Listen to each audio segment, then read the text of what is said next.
Uh-oh. I didn't put my sunglasses on. There we go. Sunglasses on. Hey, everyone. Welcome, young and old, to the very first episode of Die Party Iron Saddle with no S. That's right. It's singular, not plural. Good luck trying to fix that mistake in your brain. We're here with all of my friends. We're going to play a fucking space game, and that space game is Stars Without Number. See, I told you I'd swear. You did? So now I've set the precedent so you guys can ruin this show with your cursing and stuff. So yeah. In case you didn't know, Stars Without Number is a sort of like an open space sandbox game. That's the best way I can think to describe it. It's very rules light. It allows us to do a heap of really cool shit, which happens to also include literally filling this entire game with goddamn aliens, which I've done. Yeah! There is literally no humans in space. Aside from aliens, which they're not humans. So, let me go around and introduce them. Yeah. This particular game of Stars with Numbers is also going to be a very space western. And when I say space western, I literally mean they're going to be playing cowboys in space. They're going to have revolvers and six-shooters and swords. And if they could, they'd probably bring a horse with them. And I'd be surprised if they didn't. So let me go around and introduce all of our new players, because this is awesome. I don't think I've ever played with any of you aside from Tux on any Die Party stuff. So this is going to be great. Up first, we have my good friend, Mr. Eric Vulgaris. How you doing, sir? Hey, what's up, Henley? I'm so happy to be here. Hi, everybody. Hey, chat. I am Eric. I'm Eric Vulgaris here on the Internet Lands, and I'm a tabletop streamer. I do a lot of indie role-playing game stuff, so if you are interested in things like Torchbearer or Blades in the Dark, or literally like random one-shots like Fiasco and a bunch of stuff like that, you should come check me out. I have a YouTube at youtube.com/Eric Vulgaris. And if you check and see all that kind of stuff out and it's really interesting and you like that, maybe you should go see my Patreon, because I have one of those now at patreon.com/Eric Vulgaris. Sweet. Speaking about working the internet for money, let's go over to my new friend, Ritzy. How you doing? I'm good. Working hard for the dollar. So, yeah, I do very terrible segues. I'm sorry. You'll get used to them. I don't work for money. I'm not even on the internet, really. No, I'm Retsy Reaver. I have a Twitch channel called Retsy Reaver. It's pretty terrible. I've only been doing it for about 2 years, so I really don't know what I'm doing. Henley says that it's not terrible. I believe not. his it's actually words. very good. Yeah, I typed in the chat a little while ago. You can click on it and hit follow if you want. I don't recommend it, and I have no stream schedule. Interesting marketing strategy. Yes, thank you. Yes. I used to be called the worst stream ever. Then people kept telling me it's not that bad. So I guess I'm just going to go with Failpocalypse is kind of my theme over there. Much like you'll see throughout this, if I get near technology, I freak out and I break it. It's just an ongoing theme. I rolled this. Yeah. So I'm not going to give any spoilers or anything, but I'm just me in space now. I have a Twitter handle if you like spam of things, and that's it. That's all I've got. I got nothing. Oh, I have a badass playlist. If you like to listen to music and hang out on a chill stream, come hang out with me on Friday nights and Saturday nights. Sweet. I thought you said you didn't plan your streams. What's this about planning that I hear? I plan to show up because people make me at this point. So, yeah. All right. Yeah. Well, that's perfect.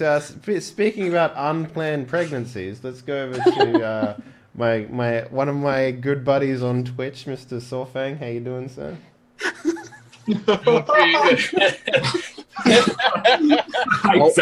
all of our faces were like, who's he going to? I know. I'm glad, because I already am. Hi everyone, I'm Sci-Fi.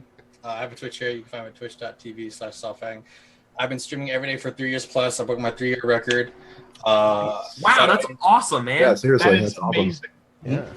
I used to do self-defense instructing. I was a life coach and counselor. So I was streaming. I pretty much just did it for interaction. I made my own little community. I love you guys. I know they're in there. I host the Henley.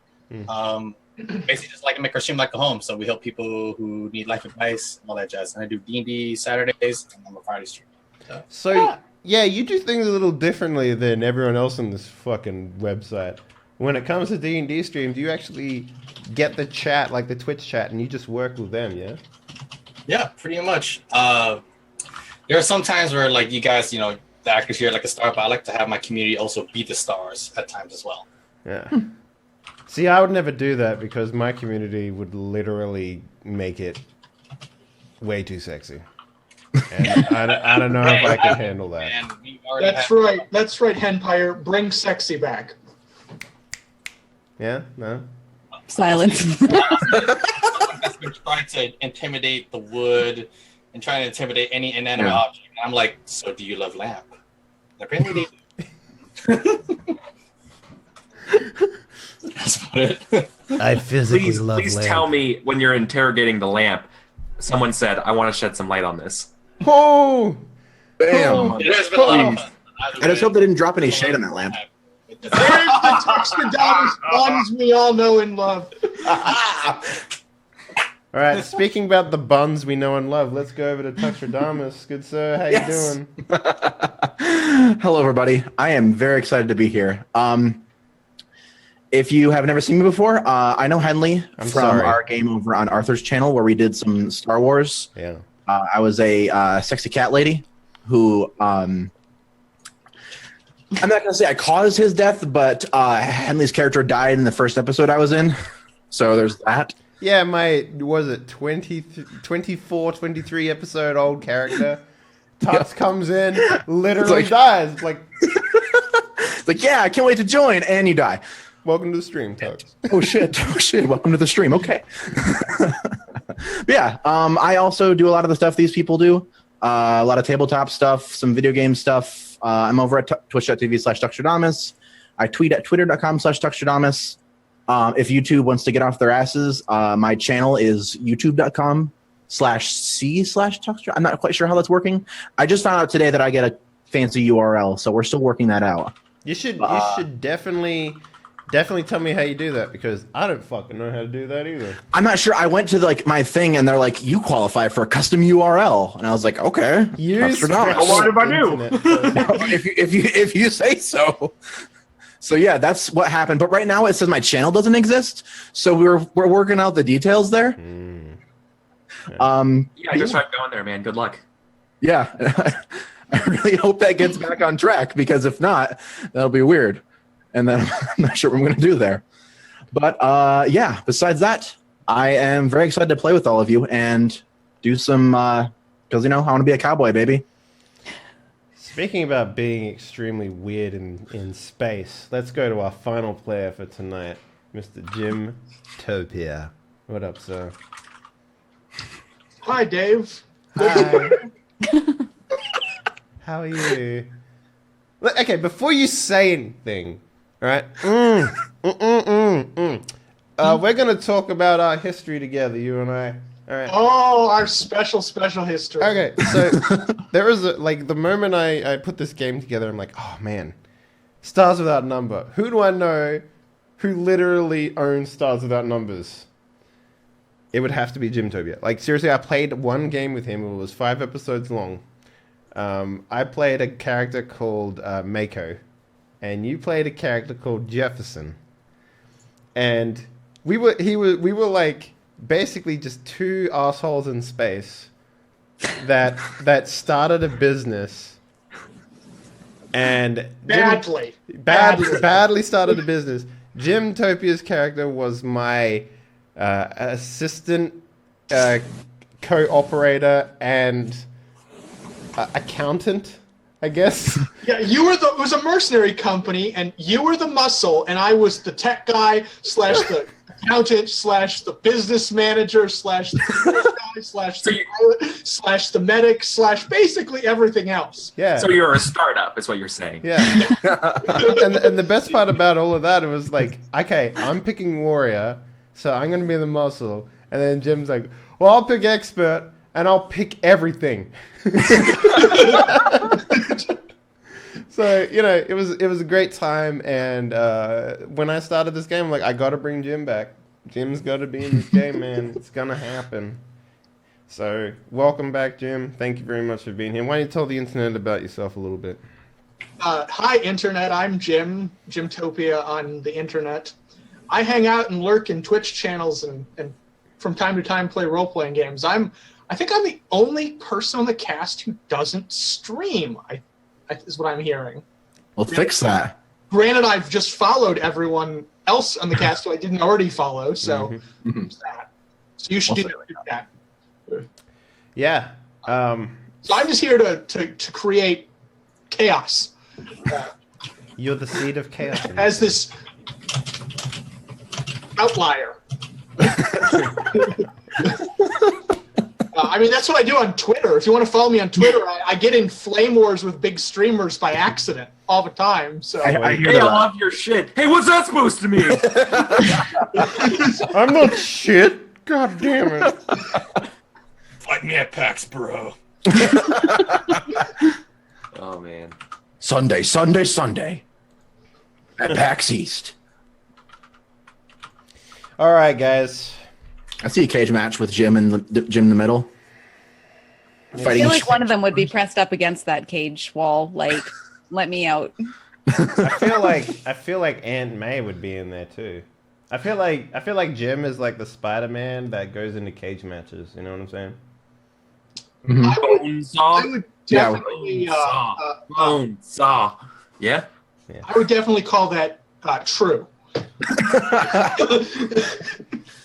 All right, guys, shut up a minute. I'm gonna start this game up. All right. So, ladies and gentlemen, I want to introduce you to my brand new world of Iron Saddle. Simply put, our players are on a tier 2 world.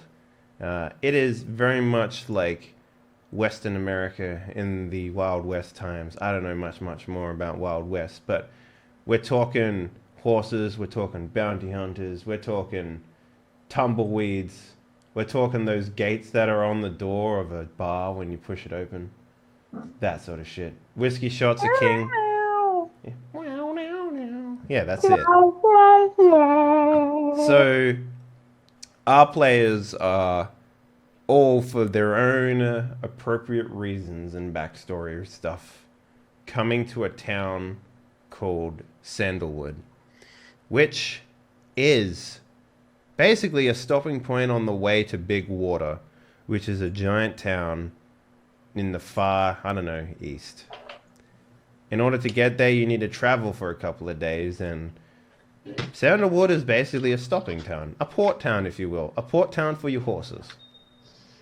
Within this town, you can find everything that you need to live, to travel, which is basically just, prostitutes and whiskey, as far as I'm concerned. So, our players are all circled around in a bar doing some rowdy stuff. You know, we got that whole, like, Western music stuff being played on the piano. You know, he's getting paid by drinks per song. So, you know, everyone's happy to chip in to do this. But why don't we go around and introduce our characters and as to what they're doing in this this beat down little bar in Sandalwood. No one jump in too quickly. Okay, Eric's up. Great. Yeah, man. I'll jump in first, I guess. Sitting at a bar, drinking a bottle of rum is a gentleman. I guess the best way to describe him would be a Chris Pratt-looking fella. Perhaps. That's right. You literally picked Chris Pratt in a fucking cowboy outfit. I remember that. If you could imagine a what's the new movie? Quentin Tarantino? I forget it. Something Seven. I think it's not Seven Samurai. Seven Samurai in the Wild West. Whatever that is. It stars Tom Cruise. It's called The Last Samurai. Oh no, it's the Blade? Iron Giant actually with Vin Diesel. Oh, cool. Yeah. Um, Witch Hunter with Vin no, Diesel. but actually, I'm heavily modeling my character. He has an 18 in charisma. He literally is Chris Pratt, right? The big thing about my character, he looks like he's a little bit down on his luck. He looks like he had fine clothes at one point, right? And they've been since then worn down. Like he hasn't given up on them yet. Something about it, and you see him as he finishes his bottle of unmarked rum and orders another. Looking down, he looks a little bit down on his luck. So a bottle. Are you at the bar, good sir? You're at the table. Yeah, man. I'll be. I'm sorry, it's not a bar, Henley. It's a saloon. Yeah, Dave. Get it right. I mean, Are you at the saloon? all right. Well, I guess my character is dead, so it was really fun. And Good playing with you, Eric. yeah. So a bottle yeah, of I rum would- does that thing, you know, slides I'd be going to across the bar. table. Let me ask you this: is there a poker game going? I'm probably playing a poker game. I'm not very good at poker. But Sure, the I'll go. guy who was just at that table, you turn around looking for a poker game. A guy literally gets shot out of his chair. And then, That's not the poker game I want to join, man.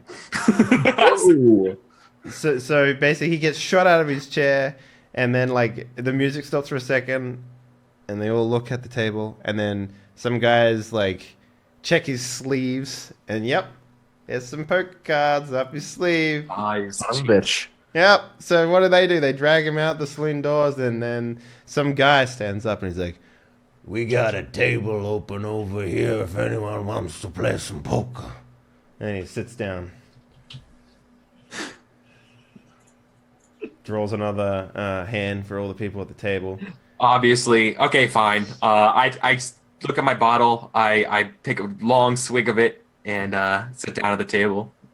You know, gentlemen, and I tip my hat. It's like, "You look like a fancy man. How much money you got?"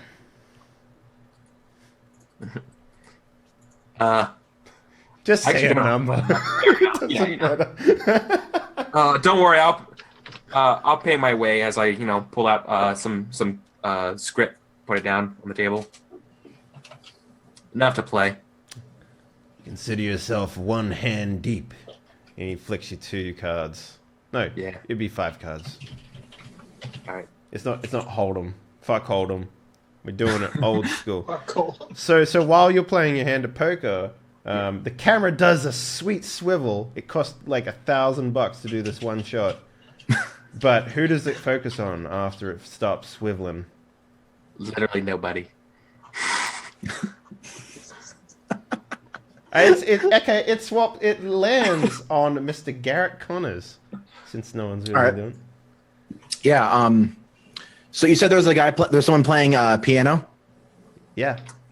Yeah. Ragtime shit, dude. You know what I'm talking about? Yeah. Like piano ragtime bullshit. Yeah, absolutely. Ragtime. Mhm. Next to the piano is a guy who is playing the fiddle, kind of like going along with them. Like All right. as they play, he keeps like talking to the person playing piano. Like, no, it's actually this note. Oh, if you're gonna do that shit, we gotta see a performance check. You got one of those? Okay. Is that Yeah, a sure. thing in this game? It is. I have artist. Yeah. All right. Hit it up. First roll So of the game. the DCs in this game, for everyone who's playing at home, you roll 2d6 plus your attribute score related to it. In this case, it would be dexterity. What do you use? Dexterity. Yeah. Oh, okay, then that would be a 6. What did you use? Charisma. I mean, you're not singing, so it is dex. Yeah, But yeah, sure. So that's a 6 then. So you add your attribute modifier, you add your skill modifier if there is one. If there isn't one, you're rolling at a -1. And then you roll 2d6, and 6 onwards is a success. But sometimes the DC will be like 8, sometimes it'll be 9, sometimes it'll be 10, sometimes it'll be 11, and sometimes it'll be a 13. And if you, literally in the book, here's what it says if you roll a 13. You can literally run up an almost vertical rope that's covered in grease on your hands. So that should give you an idea of how badass you'll be if you get a 12 and above at any point on a skill check. So yeah, you're doing a decent job here, but what does your character look like? Oh, Hell was that? I don't know. I think that's Retzi.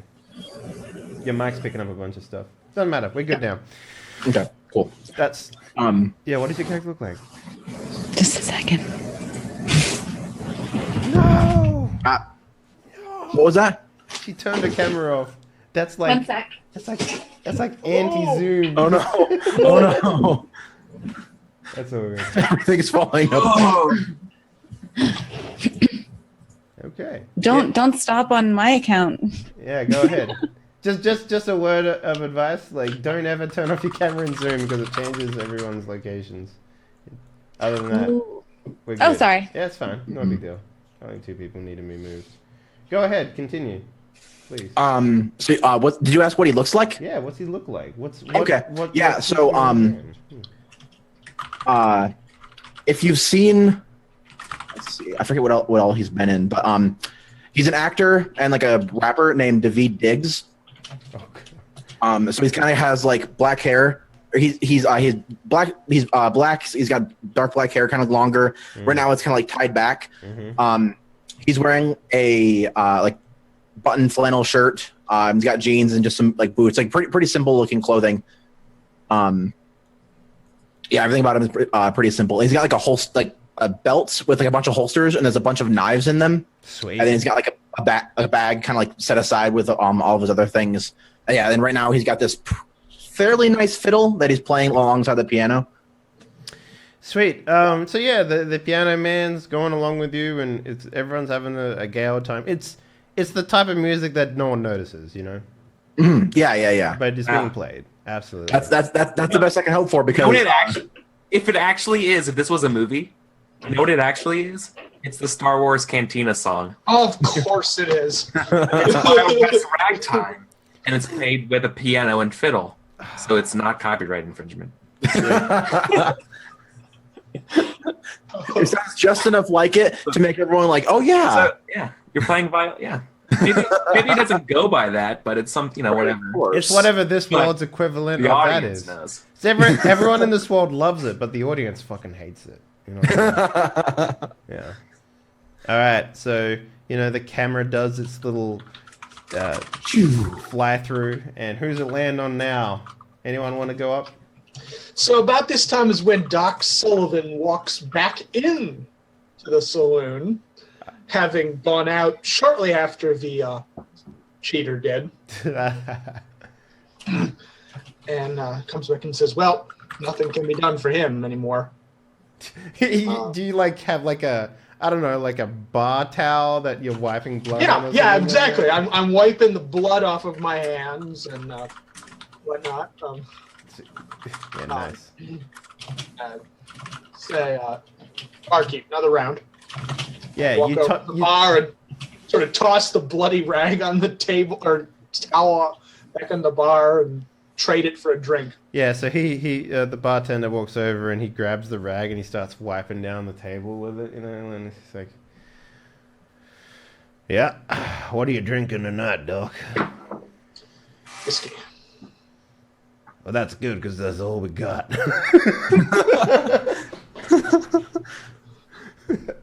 I can So he put an umbrella in it if you want. Pounds back a swig of whiskey and What does Doc look like? sits down and prepares to have another and says, another one. Oh, I think I know what the problem is. Retzi, if you just click on your little triangle above the mute icon there, and then go to audio options. If you go to test computer audio, there will be like a box that says automatically adjust microphone. Just uncheck that, and then that'll stop the peaking from happening. Oh, okay. All right. Because that's what's happening. Because it's trying to pick you up, and then you start typing, and it goes. Yeah. Is this good? Yeah, just scooch it down a little bit, that little bar there, and then you'll be good. Yeah. Yeah, all right, cool. All right, so what does Doc Sullivan look like?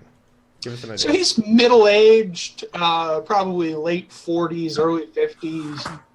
He's starting to go gray. Okay, I thought he was all gray in my mind. I was like, Salt and pepper. Salt and pepper. All right. Yeah. Salt and pepper. George Clooney. Yeah, but Yeah, I'm Well- George Clooney in a cowboy outfit. Yeah, that's me. Yeah. All right. yeah. So he's middle aged, salt and pepper, tall, lanky fellow, and again focused on sort of shooting back his second round as the camera's panning around the room. Yeah, it does another like nauseating spin because the director of this movie seems to think it's a good idea. Who wants to go next? Betsy, you're up. The camera lands on you. What is your character doing right Is my now? mic good now? Yeah, it's Is good. this Yeah, it's great. all right? Okay. Adjusted well for my slouch. I won't sit up. Well, I'm that one that just busted into the bar, swinging the doors open. Does the I'm door looking hit you for on the someone. way in? Now I can't hear you. Hang Oh. on. Who are you looking for? I'm looking for my pet boy Wilbert. He has a poor excuse for a beard and was last seen wearing a fancy ass yellow dress. He's my dress up doll. It's a long story. So my name's Will DeFerris, and you might know my pa from the slaver farm, not too far from here. And well, my pet boy's taken off, and I'm looking for him. So that's why I'm there. I ain't seen a boy in a yellow dress, but why don't you come over here and have a drink with us? Just returns with a death stare. Come on now, Ain't don't got be time for so a drink. cold. Yeah. Right. So I guess I'll go up and I'll sit at the saloon bar. No, it's In order- called a saloon, not a saloon bar. God damn it. Jeez. Yeah, so two whiskey shots appear in front of you, just like dum dum, one after Yep. another. And I just take both those shots one after the other, Sweet. as quick as you put them down. Well, then another two come down. Well, then I drink another two. Sweet. And As one does. what does your character look like? Give us a visual description.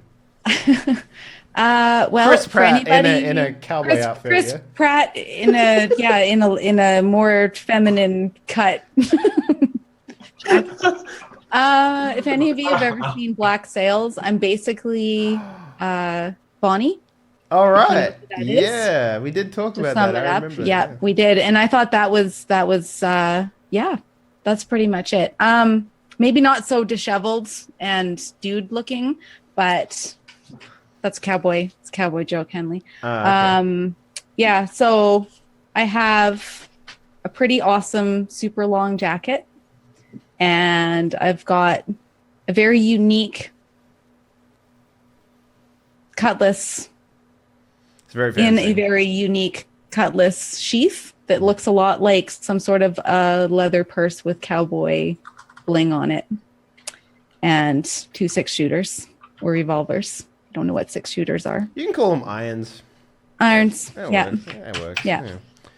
And then last but not least, the camera does like a backwards underscore flip and it lands on Mr. Marcus Graveheart. So what are you doing in the bar right now? Did it show anyone who shot the guy who was like trying to cheat at the game? Because I was gonna try to see if I could nab that. Nab that what? Like be the guy who shot him. Yeah, sure. You can be that guy if you want. All right, so camera focus on the Marcus Graveheart. Average height, pretty slim, not of great muscle, but he's very nimble and quick.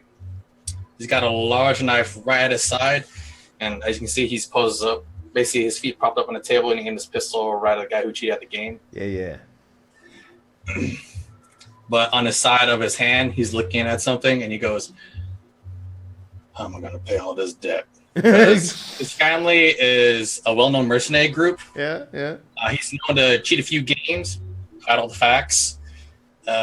His greatest victories, though, apparently turned out to be his greatest defeats. So, along with the fame, he made a couple of girlfriends, but also he swindled some deals. So, he wanted out having more than one fiance than he thought. So he's trying to see one We money. get it, man.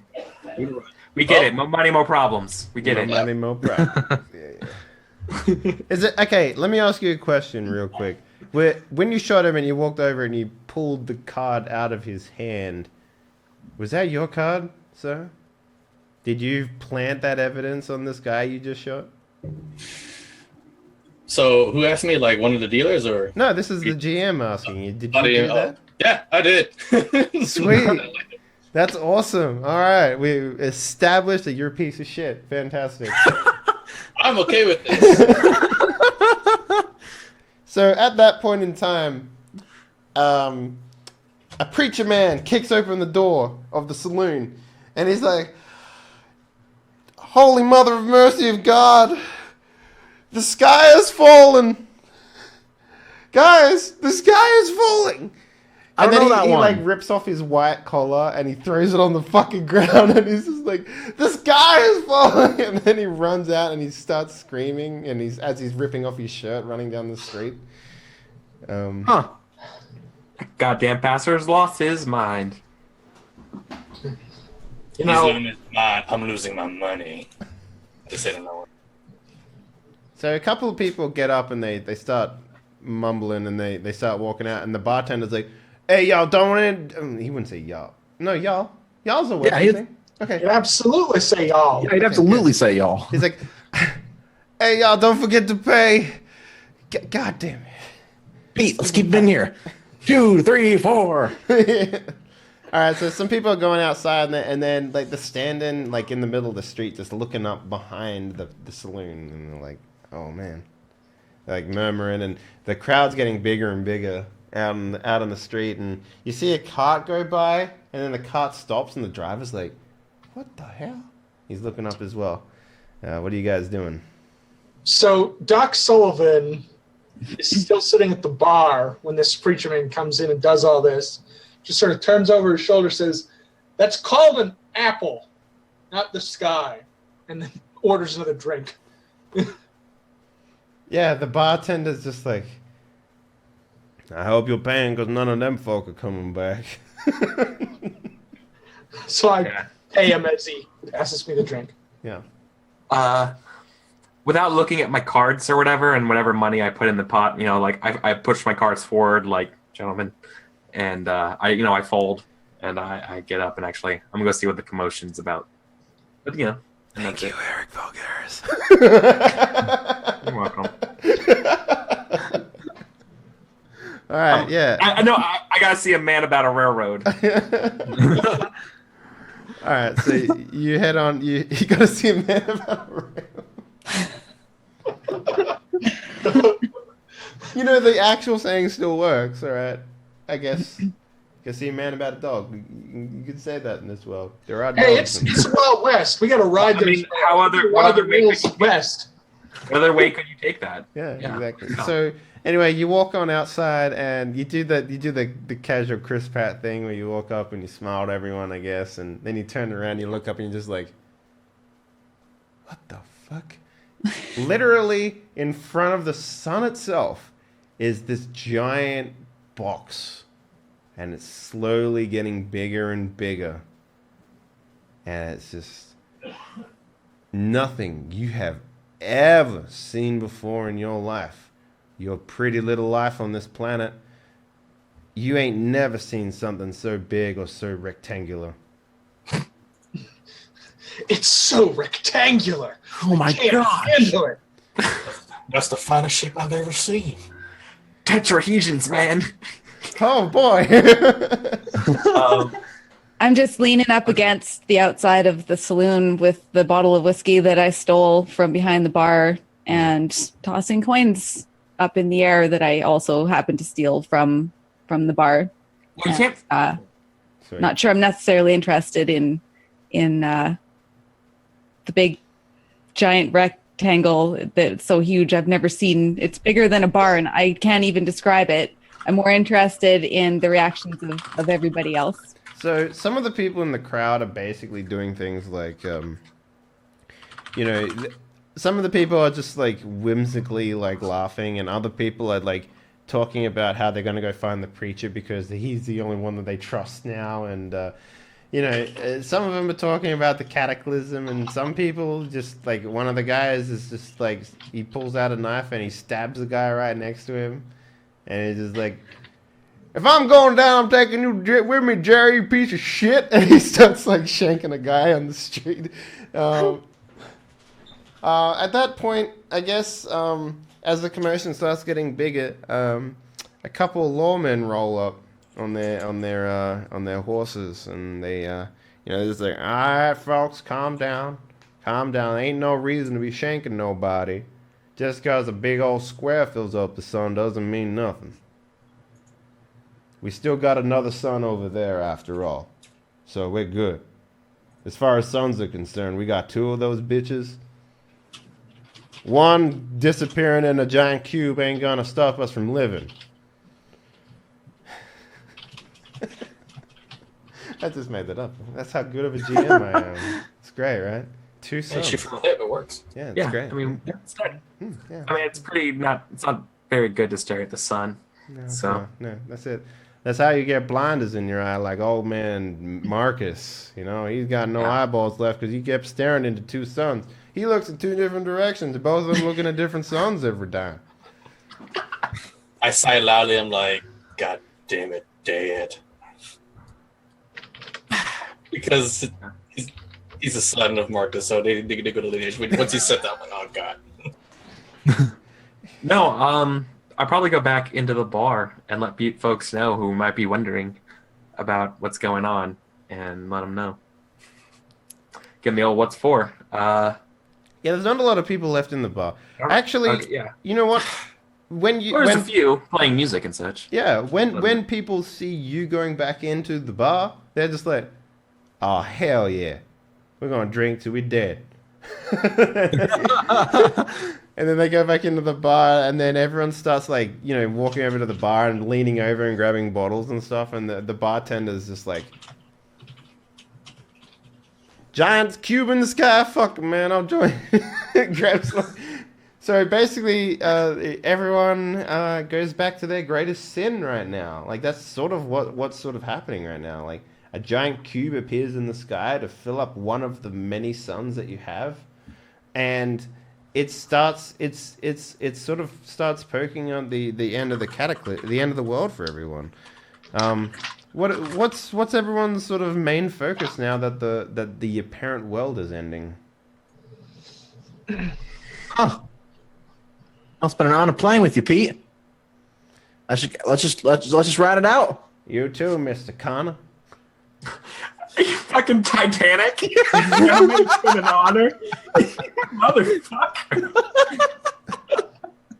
So you go back. God damn it. God damn you. Pleasure. Yeah. How about we play our favorite song? That jizz cover music. But of course. I don't want to be seeing any jizz hands.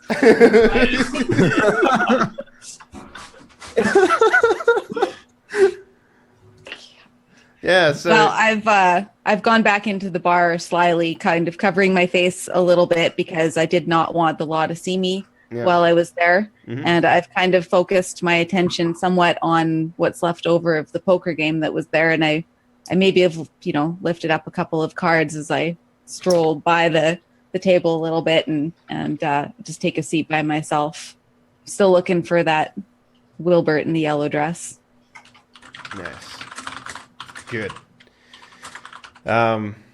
Yeah. So I guess Mr. Graveheart just sits back down and continues with his game.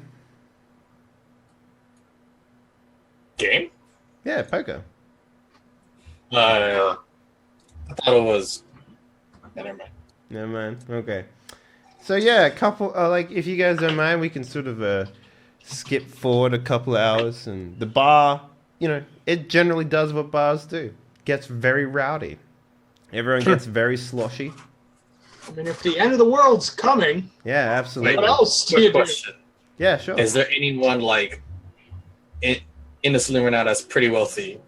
Because in his mind right now, he wants to at least pull one last con before the end of the world. Well, this is literally a stopping point from merchant trade, so you could probably find someone.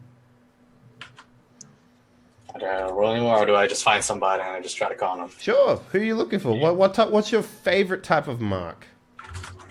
My favorite type of market is usually someone who's like a pure sleazebag that just basically likes to throw money, just like here, drinks for everybody. Have you been playing the same game that we have? Because I'm pretty sure this town is filled with pure sleazebag.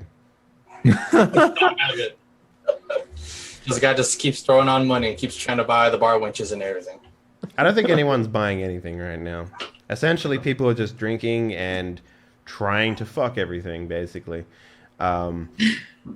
So, I mean, like, not a lot of money's being thrown around because it is the end times, apparently. So, you know, tabs, there is no final call, and the tabs have been erased, essentially.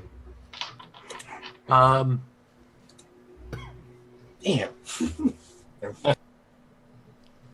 So, yeah. Part of me thinks that it would be fun that my character. I mean, I don't know if I want to do this because it would be kind of weird, but part of me would think that going to like a hilltop and like watching the world burn would be kind of like, well, you know, the best view of the fireworks. Absolutely, you can do that. I mean, aside from the fact that I don't want to like fucking remove myself from the scene if we're not all into it, right?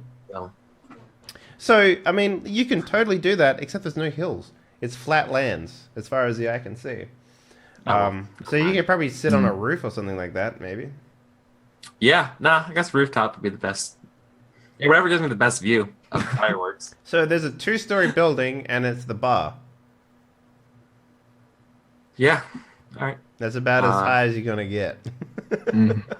Okay, cool. I'm probably just gonna tap on the bar or whatever and be like, yep, I'm going to the roof and for a view. So as you do that, And maybe like bring like a bottle with me, or like grab a bottle out of someone's hand while they're like cheering or making out with a bar's mate or whatever, and bring it upstairs. nice. You're walking upstairs, right? And the sheriff and his deputies come walking into the bar, and then he does the thing. Oh, sorry, I got a cough. Sorry, guys. He walks in and he's like, "Now y'all see here, I'm doing a Western accent for the first time, so I'm sorry if it's real bad."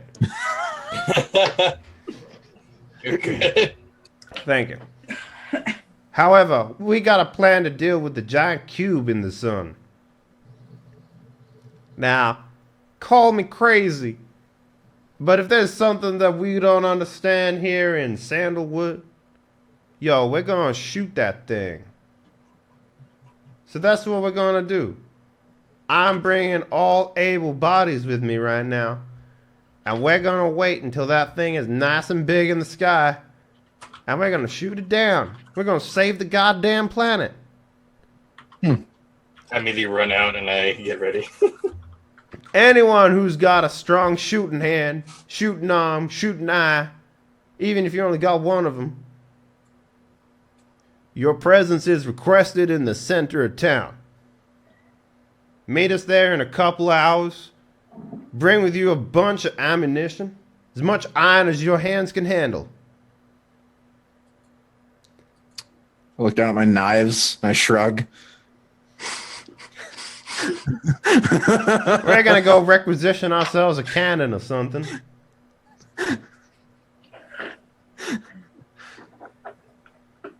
That's all. Enjoy your fucking. And he turns around and walks out. You do, officer. So I'm still hanging back because I think he maybe hasn't noticed that I was in the bar yet, or at least I like to think that he hasn't noticed me in there. And I'm ready to shoot the godforsaken thing right out of the sky. Nice. So I'll head outside, wait for the action to start. But I'm not wasting any bullets unless I have to. All right, great. So basically, if you guys want to narrate how you get ready to shoot the giant cube in space, or the rectangular monster that's flying down, we could do something about it. But if you want, we can skip right over. Doc is sitting at the bar, dramatically, systematically loading both his 6-shooters, one bullet at a time, in slow motion, because that's the kind of movie this is. Yeah, it is almost gun porny, where you like sort of oil up the Oil Yeah, up the yeah, irons. it's and you totally just, like- gun porn. Yeah, nice. Yeah. Yeah, you know, those shots of fucking loading a long rifle, right? You know, exactly. A lot of the sounds of mechanical interlocking. Yeah. This is like, everyone's sort of just like thumbing things in. They're just like, yeah.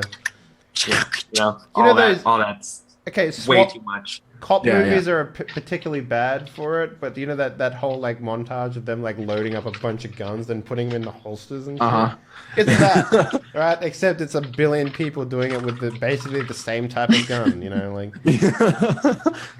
So yeah, if we fast forward a couple of hours, every shooting man available is sitting in the center of town, and they're all like basically doing the thing where they look up in the sky and they're just like, and some guy comes up and he's like, "Sheriff, how far away is it?" And the sheriff is like, "I can't actually tell how far away that thing is. Is it close? I can't tell." And everyone's just like, maybe if we shoot it, we might hit it from here. Because basically, if you look up at the sun right now, it's almost covered the entire sun with how big it's gotten. And to you guys down below, I mean, it looks very big, but it also looks really close right now. So, do any of you guys want to lean in and any expertise about shooting giant cubes out of space?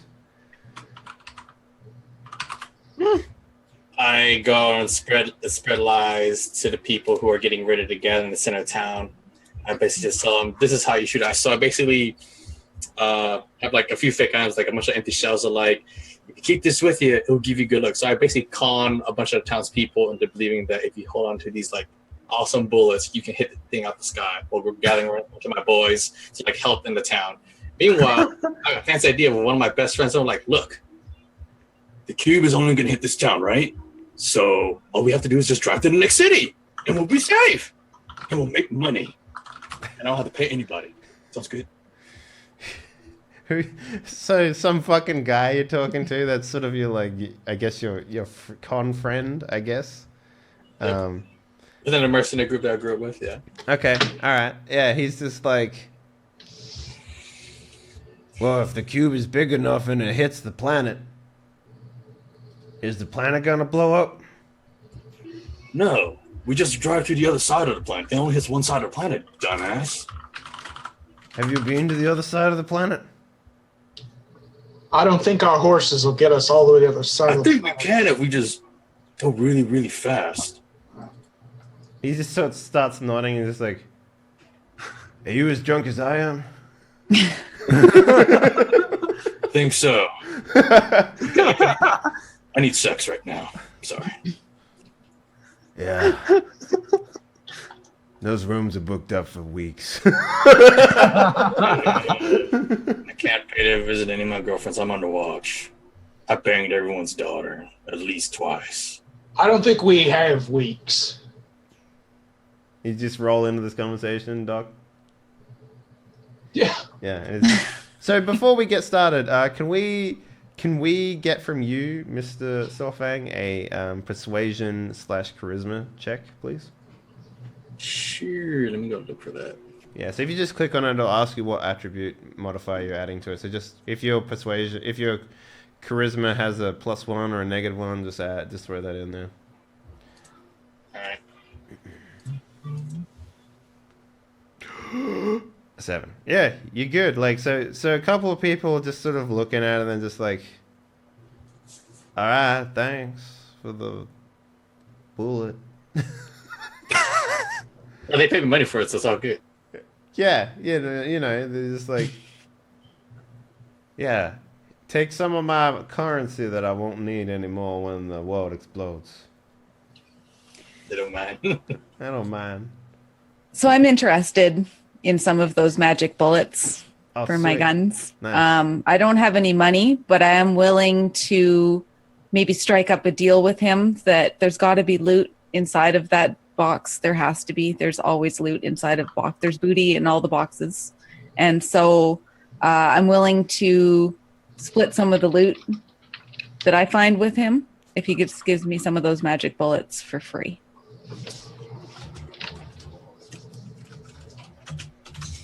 So you want the magic bullet? Okay, so that's what looks like I'm you willing go- to shoot the ship down, but I mean, like, I want almost just give me all of the bullets. Ain't nobody said it's a ship. It's a giant What kind of cube deal you coming talking down to? to the planet. What kind of deal you talking here? Like, what do you want? If I give you these, what do I get? So You get some of the loot that falls out of that big box in the sky. How about this? How about one kiss? Fair enough.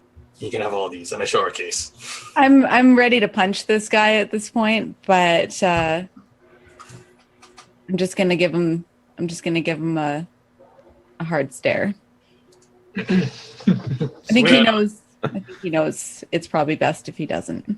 I look at him and I go, I know that look. Well then, here you go. And I just throw her the case. See ya. And I just. I'm quite satisfied with this transaction that occurred.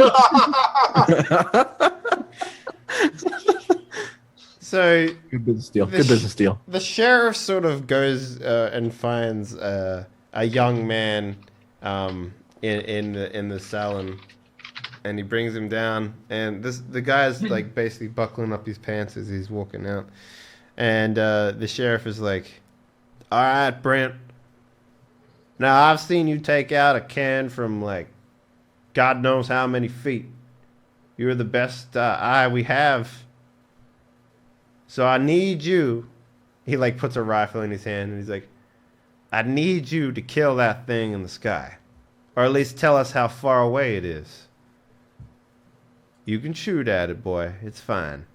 And then the boy's like, oh, okay." He like takes aim with the rifle. He's like, and he's just like, I can't tell how far away it is, sir."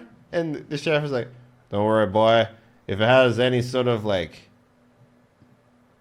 revolving iron If shooter, it bleeds, you can kill it. you'll be the Oh, one God. to take that." Yeah. So he takes a shot, and everyone's sort of like, waiting, and his shot goes off. It rings throughout the whole town.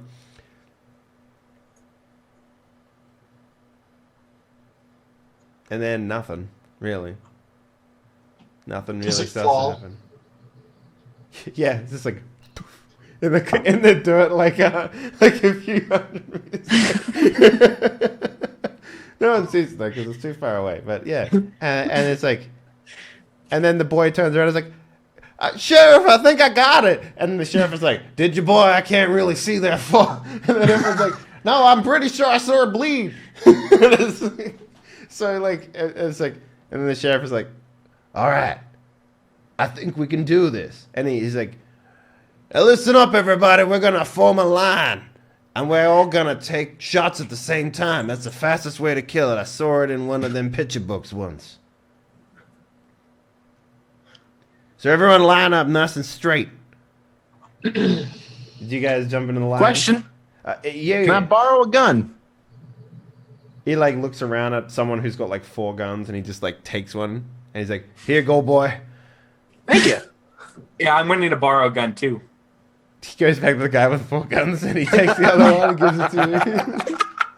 I look at him like, you need some special ammo for that. And I like put up another case of magic bullets. Oh, good. Thank you. You got enough of them magic bullets to go around, Mr. Graveheart. I look and I go, sure, why not? And then I go over to the side and I grab like real bullets along with the fake ones and I just mix them up with everybody. I just start throwing them around. All right, with Mr. Marcus's here, magic bullets, and the best shooters this town has. I think we can take down this monstrosity in the sky. So everyone's sort of like, it's like, all right, on my mark, everyone get ready to shoot. I want you to put as much lead as you can into that thing. I interrupt them and I go, witness me! Into the sky. Sorry, the moment you Like start, Man the Hammer, you fucking McCree. So the moment you start shooting, all the eager people start shooting well, and then the sheriff is like, "Oh, fire!" So the sheriff is definitely the last one to start shooting. All right, so everyone, if you can, please give me an attack roll with your weapon if you have it, and for the armor, put -1,000,000, and we'll see if you hit. Okay. Let's see. This is combat projectile weapon, right? Yes, that's right. No, you actually have like a weapon. There's a weapon slot you can put stuff in. Oh, right. Oh, it seems you missed. That's okay though. Oh wait, it's a projectile. That's a skill check. Yeah, you need to roll a 1d. It's a ranged attack. Like it'll be a weapon slot on your sheet. Yeah. Okay. AC is To negative be 1 fair, million. though, I did roll a 2. There is critical successes. Yeah, which is why everyone's rolling. So, okay. Yeah, that missed as well. Yeah. Bad luck. Okay. AC is -1,000,000. Wow, it's scientific notation. Yeah, -1,000,000. Yep. All right. Other modifiers? Any other modifiers? I'll give you a +1 for asking. All right. Apparently, you'll have to handhold me through the. Yeah, that's fine. Bonus. So on your sheet, there's like a. Let me just pull up your. Oh, my roll didn't go through. Here we go. I'll pull up your sheet, so I'll help you. On the character sheet, if you scroll down. Mhm. Oh, I don't think we actually put weapons on your sheet. Oh no, we did. Down the bottom. Yeah, There's the weapons. revolvers. Yeah. You see, like, there's a little tiny D20 icon. It's like Yeah. a button. Just hit that. Fox, can I ask a silly question of you? Sure. How, in the name of God, do you have such a high bonus that you rolled a 6? No, he rolled a skill check rather than a weapon. Yeah. I wanted to hear this from. Tux managed to shoot the thing out of the sky from 1,000,000 miles away. Yeah. I also gained the power of space. Time and yeah. So just And campaign over. There we go. so yeah. Good game, guys. Good play. So Retzi, when you roll this thing, it'll say AC input. Just put -1,000,000 in there, please. Okay. If this will work. There we go. Ah, -999,989. Yeah. Crap. You rolled a 12. Yeah. It's not good enough. You need at least a 20 to hit this thing. So. Darn it.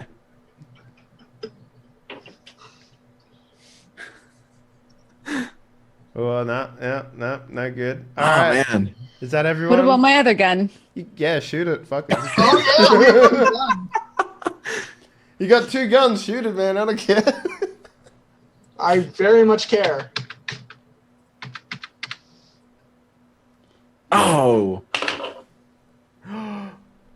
What? You got a 1. That's great. Doc got a 1.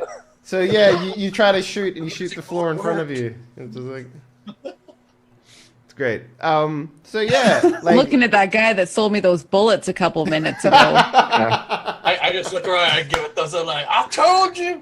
I thought these were magic bullets, guys. so yeah, there's literally about 10 minutes of shooting. There's like a break in between where people are reloading their guns and shit.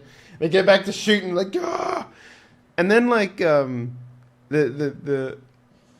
sheriff is like looking up at this thing and he's just like, all right, hold your fire. He's like looking up and he's just like, now, did anyone reckon they hit that thing? Aside from my boy over here. No? No. No, sir. Most definitely not. No. And then the sheriff is basically just like, he lifts up his shoulders. He's like, well, shit, I'm out of ideas. I thought that would for sure kill that thing. I don't even think it's bleeding there, Sheriff.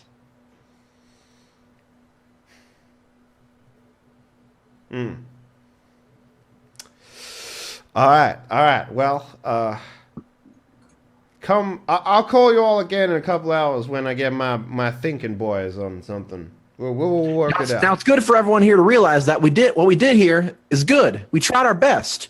We're defending the town together. I like the way this boy thinks. Absolutely.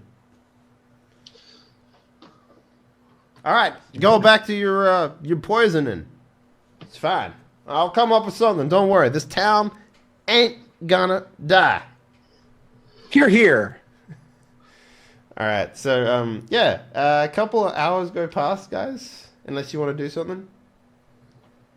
Mr. Hawkins probably sitting up on the roof just drinking by himself, and Wilda's probably trying to find her boy toy in the dress still. No luck. So a few hours go by, and that cube in the sky seems to have gotten mighty big. Like mighty big. Like bigger than you thought possible. Like you can't even see the sun now. But don't worry, you got another sun. But that's besides the point. This first sun has been almost gobbled up by this giant cube. Well, I reckon it's getting closer. Probably try shooting it again. I'm wondering, in a town full of scrubby individuals such as yourselves, with the exception of some of you that look like you might have some money, I reckon somebody's got to have some explosives around here. 1 or 2 sticks of dynamite. Now, how do you suppose we're going to throw dynamite up there? We use that for blowing up cave walls and stuff. Finding gold. Well, we've got that guy that wasn't scared to go on the roof of the saloon earlier. Maybe he looks like he's got a strong throwing arm under that Yeah, I wouldn't go up that jacket. high either. That's mighty high above the ground. I wouldn't want to do that. I've never seen such a tall building in my life.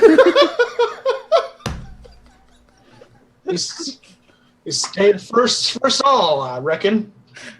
Got the biggest building we ever done see, and the biggest rectangle you ever done see. The only bigger town I've ever seen is Big Water.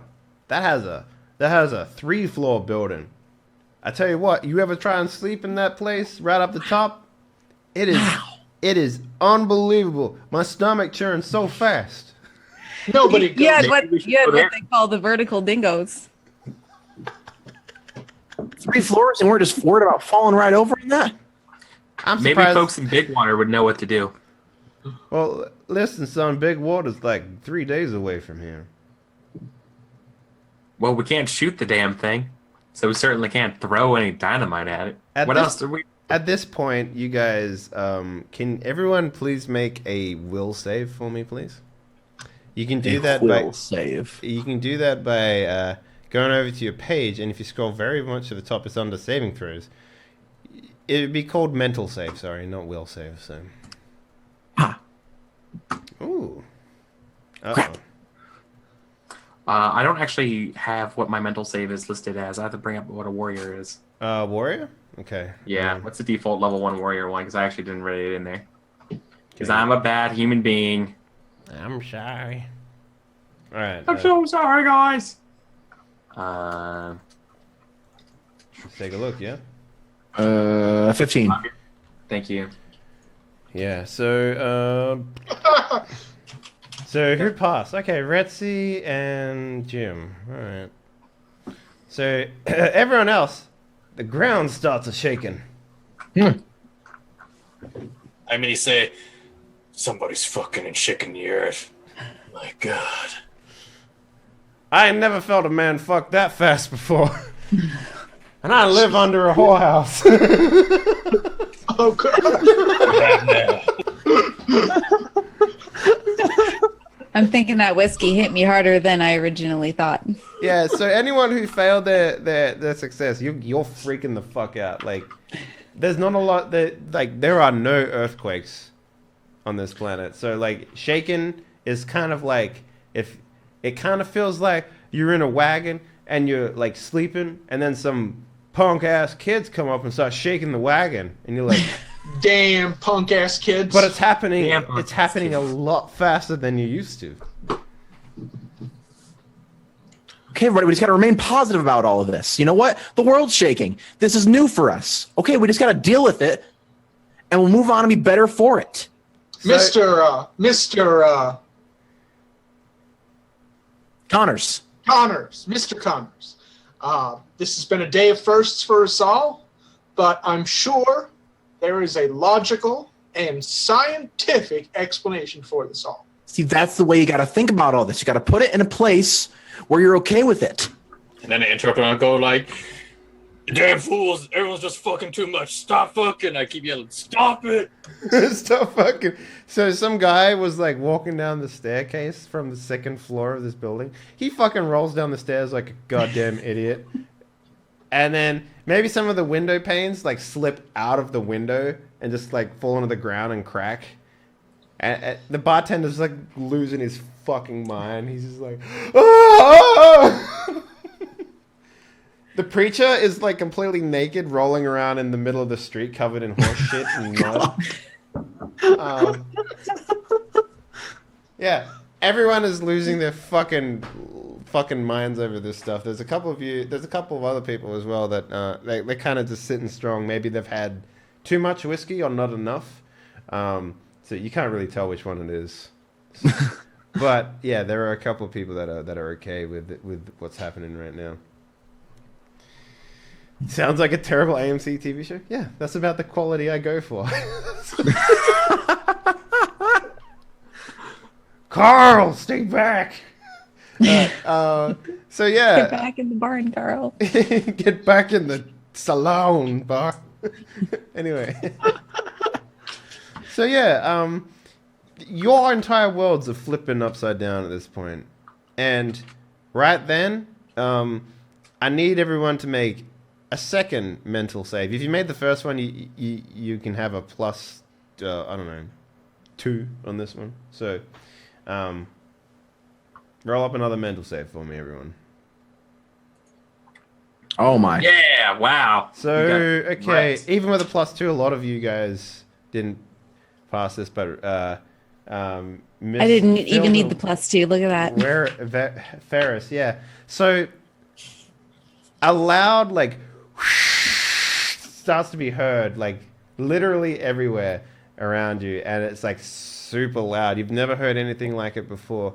It kind of sounds like if there was a million cattle all mooing at the same time.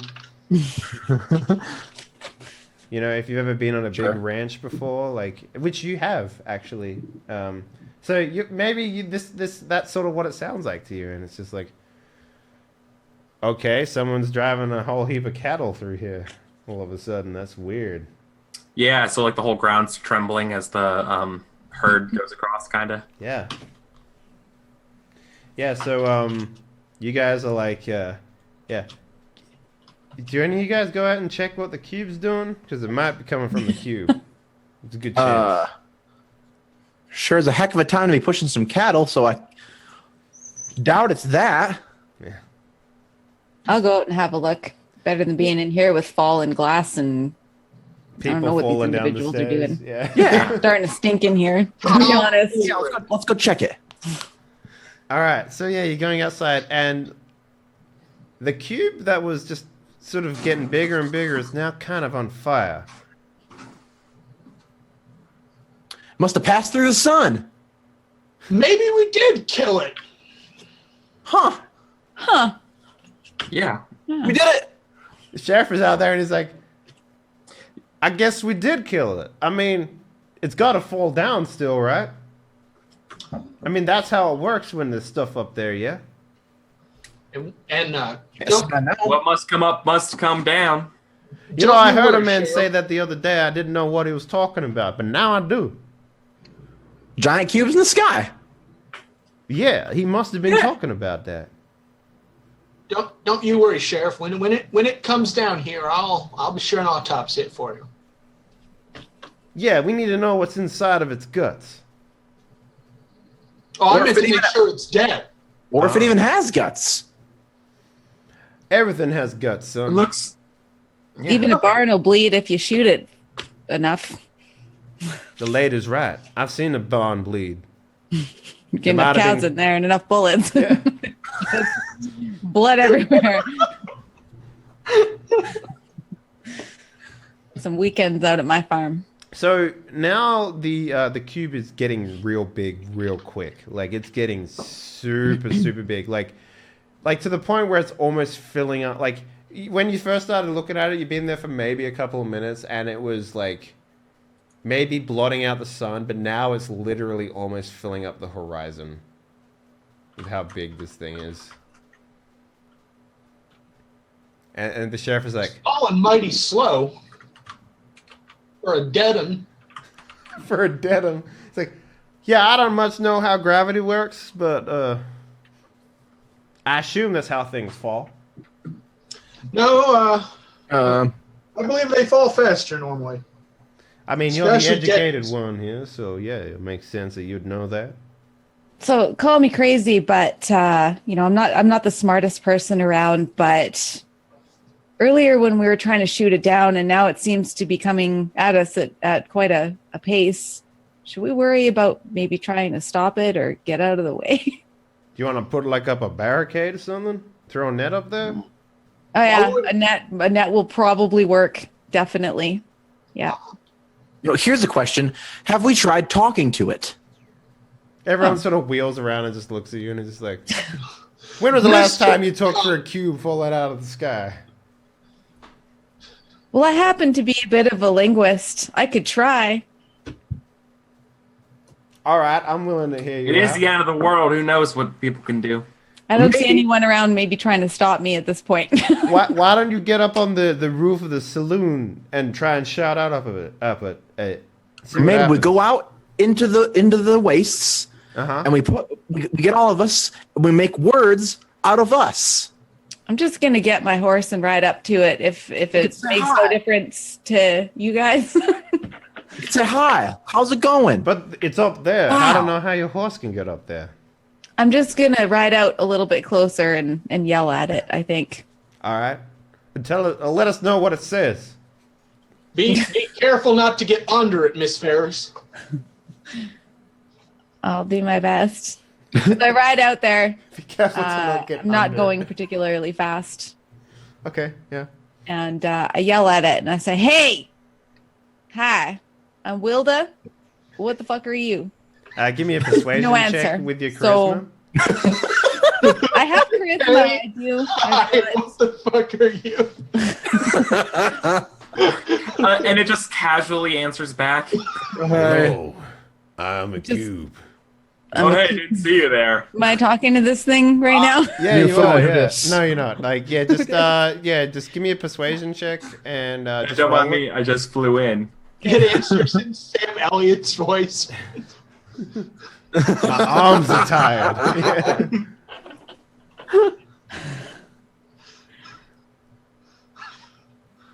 Do I just roll it? Yeah, just click it and then it'll say modify it. So see how it says charisma and then next to it you've got like a 1. So yeah, just put a 1 in there and then it'll roll it up for you. Okay. I don't see it. It's under persuade. Yeah. It's like third line I see down it. in your skills. Yeah. Yep.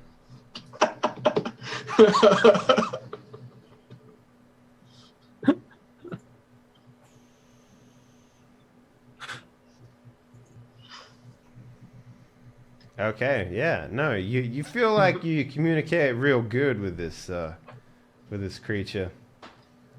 Yep. And you know, maybe you hear like a creaking in metal, and then like you think you got a response. It's like, it's like kind of feels like two pieces of metal sliding together, but you're not really sure if that's what it was. It might be the creature talking to you. I'm pretty sure. I'm pretty sure it was, and it was saying hello back. So I'm just gonna yell at it at this point and ask it, if you don't kindly mind, handsome cube, just slowing down a little. Maybe don't hit the people in the town. We'd like to talk to you a little more. And I pretty much got both of my hands on my guns at this point. I'm sitting on my horse, Rocky. And then I just turn around and start riding back towards the town, not trying to look like I'm scared. On a scale from Right. 1 to 10, how scared are you? Yeah, I probably a am lot. swallowing. Maybe that whiskey is it's gonna come up any minute. I just gotta hang in there and not let the handsome cube see me. It's in my- On a scale of 1 to 10, how Chris Pratt-like is this cube? oh, it's a very handsome cube. Imagine Chris Pratt in a cowboy outfit, and you basically have the idea. So, Okay. So it's just another me. yeah. It's Ghostbusters Chris Pratt dressed as a cowboy. And Chris probably a Pratt little in shiny. Ghostbusters. I think it's shiny too. Oh, that's Chris Hemsworth. Whoops. Oh. Wrong Chris. Same deal. So, yeah, you make your way back. The sheriff is like, what did it say to you? It said, it said hi. And See? I asked it to slow down. And well, I haven't really looked at it since then. I just came back here to tell you guys what happened. Was it slowing down? See, you all look up at it. It's actually, like, significantly bigger since you came back as well. It's like, Is it completely blocking out the sun now? it's almost filling up the entire horizon with how big this thing is. It's like Independence Day style. You know, like you look up and all you can see is the ship. Yeah, it's getting like that. Well, reckon that didn't work out. Sorry, the cube. I don't know what a ship is. Can I get a welfare check on the priest? A welfare check? Yeah, he's lost all of his welfare. He's now started, he's got like a lamb and he's in the middle of the street and he's just like starting to cut it up and he's like starting to goodness. talk about like devils and stuff and it's, yeah. He's I'm gonna walk over to the Is priest. there, That's why I never went to church. is there someone in our town that looks like Jeff Goldblum? Yeah, the priest. We gotta help him. We gotta help him. It's our only chance. If there's anything. So I'm gonna lean down to I'm gonna walk over to the priest, lean down next to him, and say, I know this might not be the right time, but being that it's the end of the world and all, I feel compelled to tell you this, Father. There is no God. So he stands up and he like as he stands up, he dips his fingers in the lamb and he rubs it on your forehead and he goes, "I know, child." Oh, God. Well, this is taking an odd turn. Okay. I'm wondering if I can convince the priest to trade some magic bullets for maybe like just a lamb shank because I'm drunk and I'm getting hungry at this point. It's been a long day looking for. Yeah, the Wilbur. ground's shaking. The sky won't stop talking. It's crazy. It's free drinks everywhere. Yeah. So yeah, you guys go about your last moments on this as living people, I assume, because this cube is coming down now. And It's been very nice so far. yeah. It hasn't threatened. I mean, we threatened it, but it hasn't threatened us. So Fair point. what are you guys doing in your last moments? Because there's someone out there who's just like, yeah, it's still coming down. Still coming down. Well. Still coming down. It's getting mighty big. Like, I don't even need this anymore. He throws the spyglass on the ground. I'm gonna make sure I'm not under it. That's impossible. Oh well, shit. I mean, you're an educated man and you can't work out a way to get away from this thing. That's why I said, well, shit. Well then, I'm going back to the bar. If I'm about to die, I might as well die drunk. What about the rest of y'all? Well, I reckon if I find Wilbur, I suppose that I'll just give him his freedom because he's got about 5 minutes of it left. Yeah, you can't find him anyway. I feel like the Where proper that thing jerk to do is to do the president's Independence Day speech. All right, then let's hear the Western version of that. No, Let's go. I'm not. No, I'm just kidding. No, I'll probably go to the bar. All right, what about you, Sofang Tux? What are you doing? Yeah, I'm going back and I guess just I'll play the saddest song I can think on my fiddle. All right. I'm just writing on a piece of paper. Please let me live. I promise to maybe not con someone for a day. Maybe people. Maybe try not to shoot or kill someone. Maybe try to make an honest living one day, and possibly give people their money back. Maybe. Just Maybe, yeah. So as it happens, a few more minutes go by. Not hours. It'd be like 25 minutes, and the loud sounds get a lot louder, and the ship or the cube is so close now, like that you could probably shoot it from here. Like that's how actual close it is, and it starts to come down like super quick at this point. Like you can't even like. Basically, if anyone's on the roof, it's like flying over the roof now, essentially, of the saloon. And it comes down and it just... And it hits the ground, the earth behind, just behind, like maybe a few kilometers behind the actual, like, backside of the town. Yeah. And literally the ground has never shook so violently before. Like it was, you guys kind of got used to it over the last couple hours of the ground shaking, right? But Sure. now it's like literally like you feel like, yep, this is how the world explodes. Yeah, it's kind of like that. God damn it, Texcutalis. Yeah, and this lasts for a good maybe 5 minutes as well, as this thing just collides with the planet. I just fatten my gun like up this guy. Ah! He's just shooting through the roof.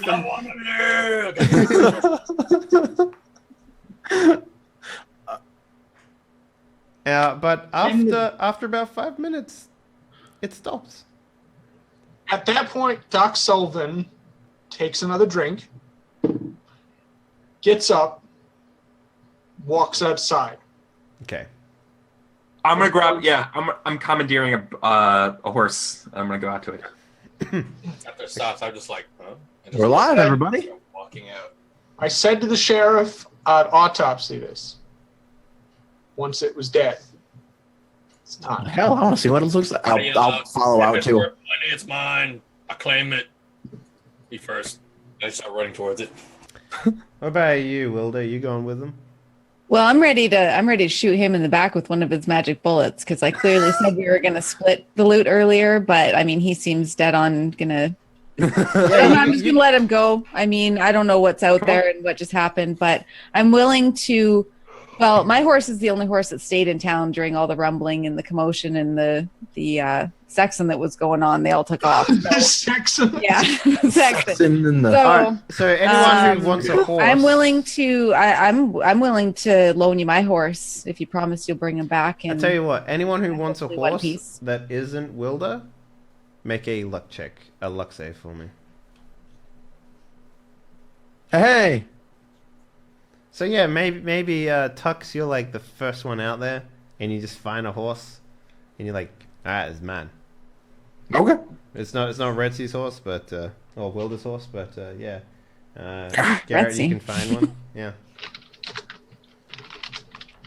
Nope. Yeah. So Goes in your mind now. So basically, the moment you roll around the outside of the town, because imagine like one street, and then there's like two things on either side, and the saloon is on one side, but the cube fell on the other. So the moment you roll around behind the town, you just kind of stop because this thing is so monstrously large that you've never seen anything like it. Like you're looking at this thing, it's got like 3 giant circles on the back, and like the entire ground around it, it's like dug into the ground like super deep, and like the circles are like they glow on like how your guns glow if you shoot them too much. Oh, But the thing is so vast, and it's smoking, and there's like it's just smoke everywhere. fire. There's like on some of the trees that are around are on fire, and it's crazy. You've never seen anything like it. Awed by it, I'm just gonna start making my way towards it. Like this is in the crater, right? So I'm gonna just slowly try to carry this slide down. You got I'm Yeah, just like gonna Sorry. go ahead. I was gonna wonder. I say like, yeah, how hot does it feel? You know, does it feel like we're like standing in front of an open furnace? Not from where you are, but the closer you guys get, it's very hot. It's very hot. It's. I'm just gonna stand there Kind of like being with in my an arms oven. dead at my sides, staring at it like I don't know what this Yeah, is. moving up. Yeah. All right. So how about we take a quick break, guys? I Sure. need some That would coffee be in great. my guts. All right, guys. We'll be back in 3 to 5. Don't go anywhere. More of this to come. Let's see how our cowboys and cowgirls handle the fact that their world has just been turned upside down.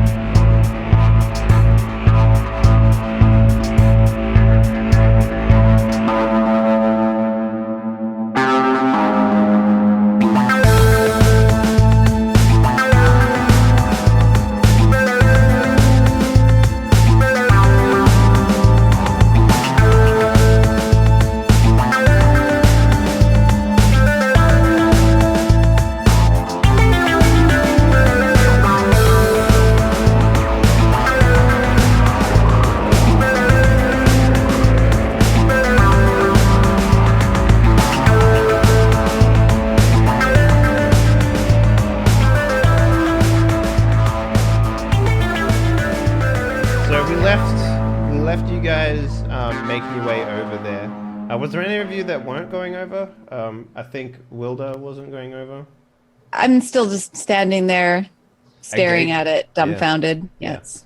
Yeah. Okay.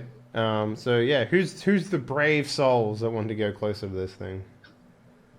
I think I said I was going towards it. Yep, Yeah, we're going I'm for willing it. to go until it gets uncomfortably hot, right? I'm not gonna that's jump true. into a freaking molten furnace. So when you're Yeah. about 300 odd meters away, that's when it gets like uncomfortably hot. Yeah. Mm-hmm. Okay. So to put in perspective, like if you were right up against this thing, let's just call it what it is. It's a ship. It's a capital ship, which means it's the biggest class of ship that can be found within this system. Which means that it literally holds like 10,000 people inside of it. Oh shit. Okay. Okay. Yeah. Now the size is coming to me. Like how big. Like Star Destroyer. Yeah. Okay. It's like a Star Destroyer. Yeah. It's like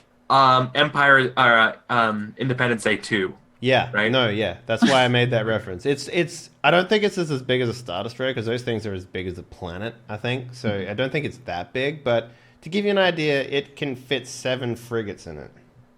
Okay. Yeah. Gotcha.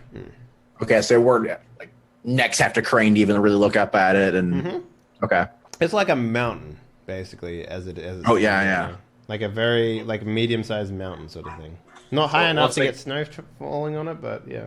Mm-hmm. I think it's like really hot. I literally stop and I call back over and I go, "It's really hot. Get water. Bring all the buckets of oil you can." And I just basically just tell like the whole town, if anyone's around an earshot, kind of like just yell. Is there anyone else like crowding around, like townsfolk, or is it just us? No one's brave enough to go over there. Like this is Brave or stupid?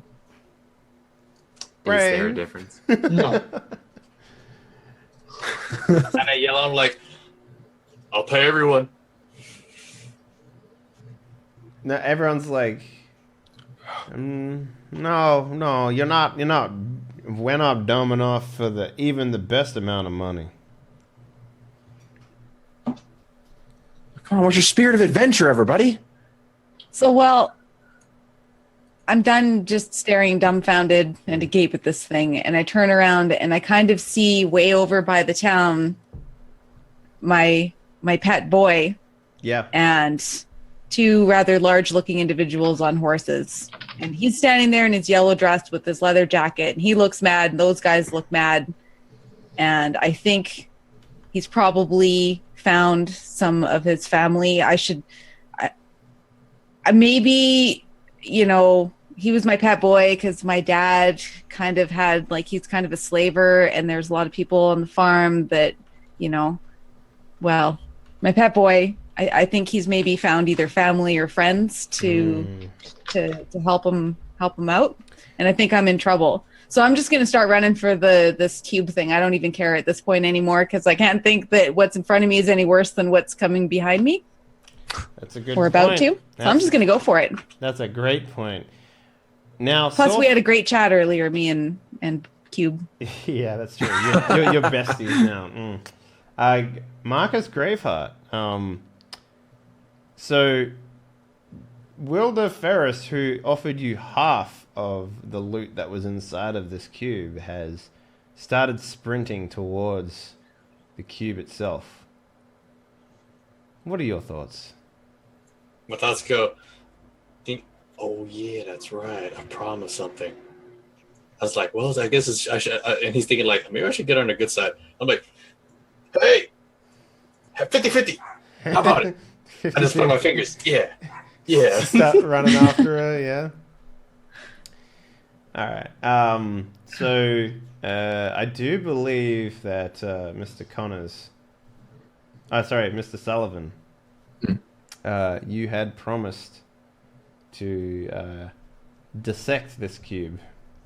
That is correct. So Doc Sullivan is going to wander up to the cube, and first thing he's going to do is start looking for the bullet holes that should be there, but are certainly not. Yeah, it'll take you a long time to walk around the outside of this thing, but Well, I'm going to start at the side of the cube that we're closest to, and start looking for the bullet holes.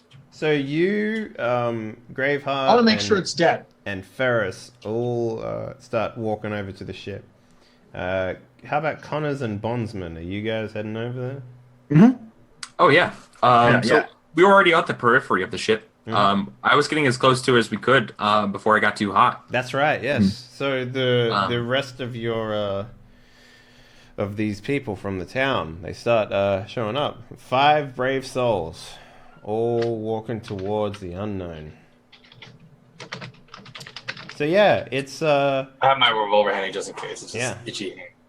You guys get real close, and you start walking around the side, and you notice that it's like a giant hole in it, but it doesn't look like anything that was like blown out of the side or nothing. It was like, it's kind of like a window, but it's big enough to fit you an entire building in it, maybe even 2 on top of each other. And it's like, it's perfectly lined up against like the cube has sort of crash landed and it's tilted to the side.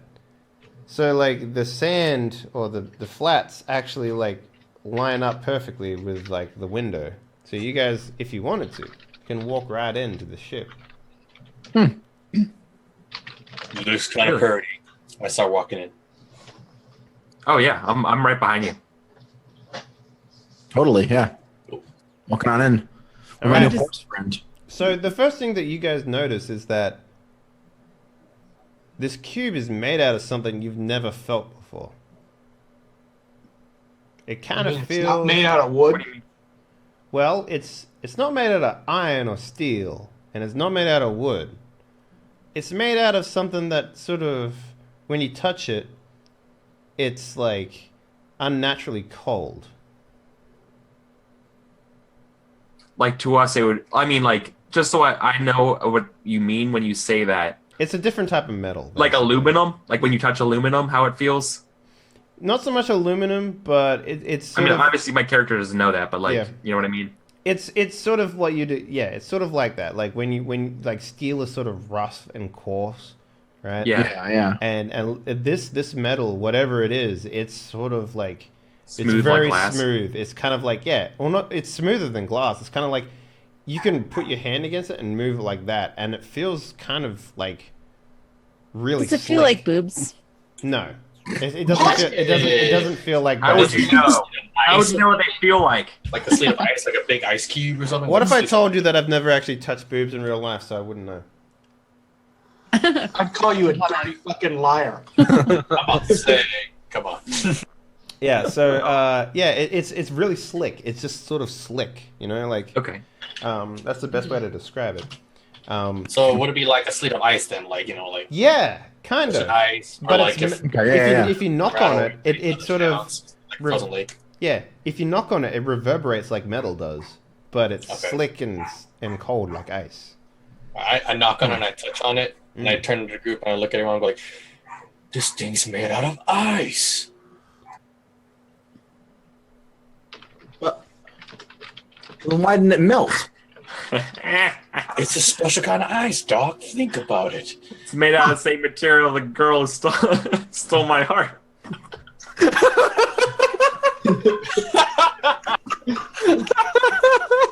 Cold hard bitch, that one. Damn. Told you it was boobs. All right. Yeah. Yeah. Go in. Yeah. I go in. Is it dark? Are there lights? Do lights turn on when we go in? Like, does it do like that classic fucking alien buzzing lights? Does the lights turn on? There's a lot of sparks and stuff, but there's not a lot of lights. I mean, right now it's like the second sun and the first sun now. The first sun is back, by the way, in case you guys were wondering. Good. There's enough to illuminate it, but as you go deeper into this, it's a hangar, right? It's a hangar that you're walking through right now. In case. Okay, you're so it's like wondering. a huge ass opening. Yeah, Okay. it's a starship hangar. You start to notice like a lot of they can only be described as boxes to you guys. You don't know how to open them. They're very light, much lighter than you thought they would be, which is kind of surprising. And there's like a bunch of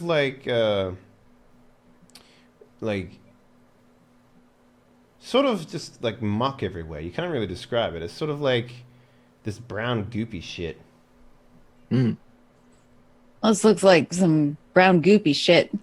I'm just gonna try to kick the boxes a little bit and see if there's a way into them. Because if there's gonna be loot, it's gonna be inside of a box. So you kick the box. It dents when you kick it. Like you don't kick it very hard, and it just sort of molds around your foot. It's like boonk, and then it just has a big dent in it. Kind of like kicking aluminum, like a tin foil thing, right? You just sort of how you punch tin foil and it sort of bends instantly. It's a little like that, but the thing that you're kicking feels really solid. It's not like you can you would have to put a decent amount of force into bending it, but you guys can kick it pretty hard and it would bend under your will. Seeing that, I decide to grab another wood. And I just yell out, I throw it on the ground, bam, and I try to break it with the other one. That's how I just throw it on the ground. Yeah, right on top of the other. If you're throwing it pretty hard, it's sort of like it's a cube, but then it smushes down like one whole corner, and there's sort of this bends up when you throw it on the ground, sort of thing. Hey, Doc, what do you think of that? It's kind of weird, don't it?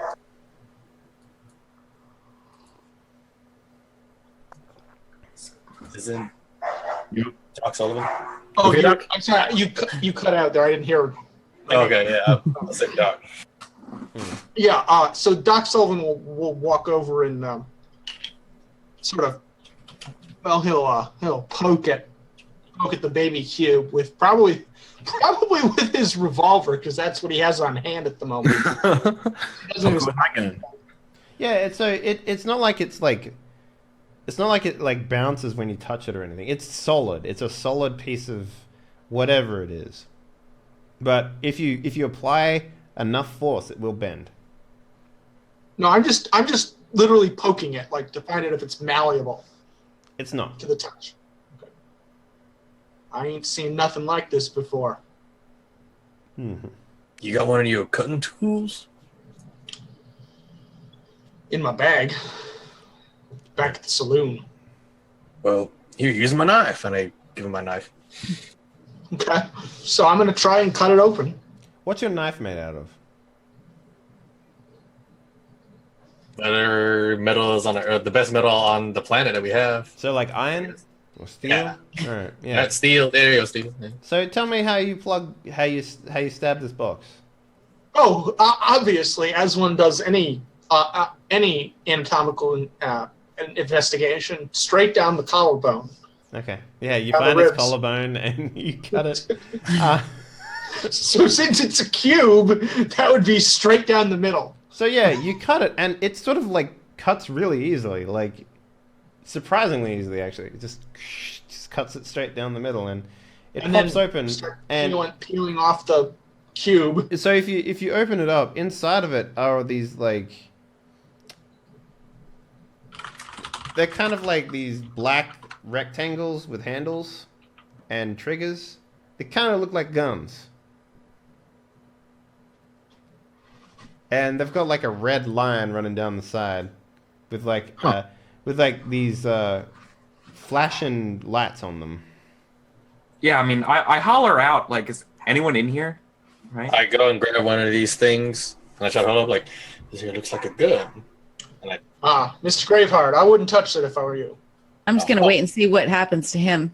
oh, come on, We're Doc. interested in this. Science, right? So I just grab it and like, I walk a little ways from them, like point where like wherever the hole is, look wherever the hole is, the exit way, Yeah. and I point down the hallway and I just pull the trigger. Yeah, a red laser beam shoots out the end of it.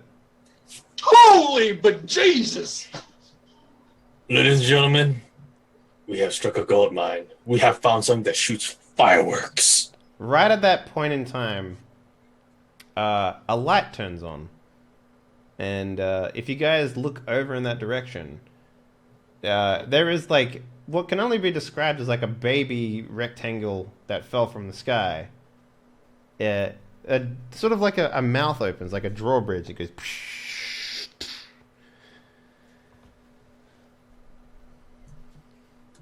I basically put my hand ready at the roller. I'm like, who goes there? Reach for the sky. No answer.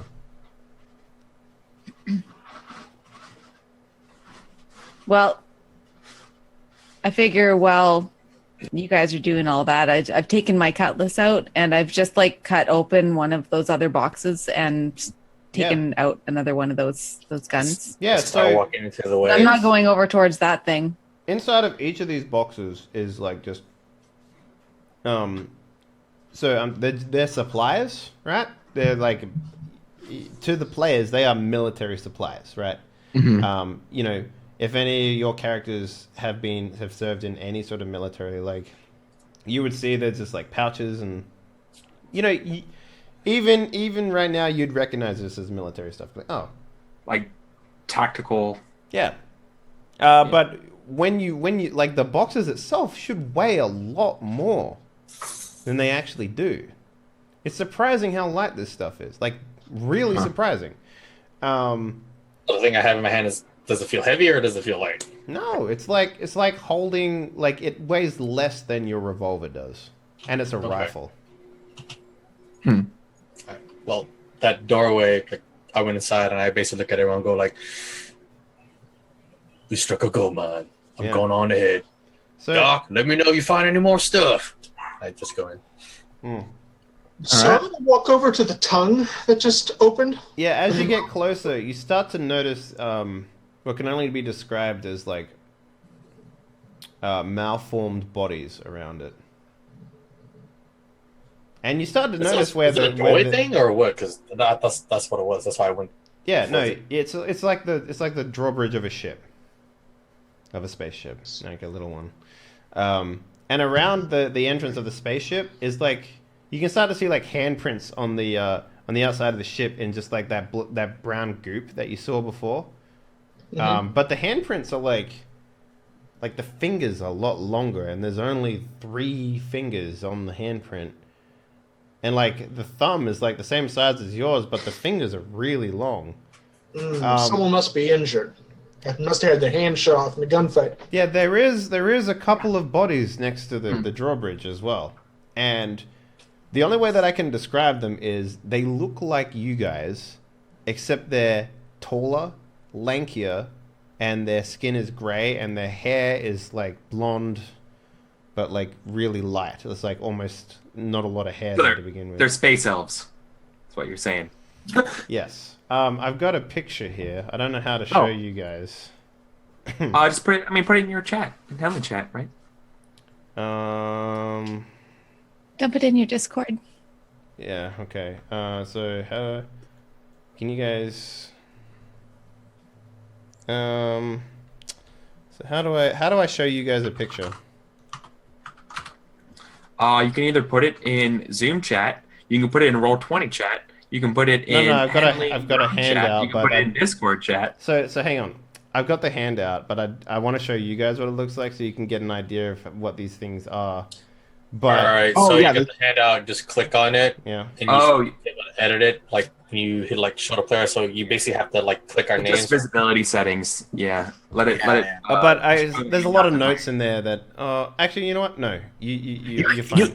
You can just, I think you can just show us the picture if you do the, Yeah, wait, we see. Do they look like that? Yeah, okay, cool. Yeah. I just, all we see is the picture. Yeah. Cool, okay. So that's sort of what they look like. And they're dead. Yes. Well, you know, they might be asleep, but no, they're dead. The brown goop is coming out of them. Oh, man. I basically look at the doc. I just look at them like, and everyone else. Any you sciencey folk, you want to look at that? I'm gonna go further. So I just walk on ahead and I just went at the paws while poking at everything. Okay. Doc, you think these people were sick or something? Your skin's a little funny.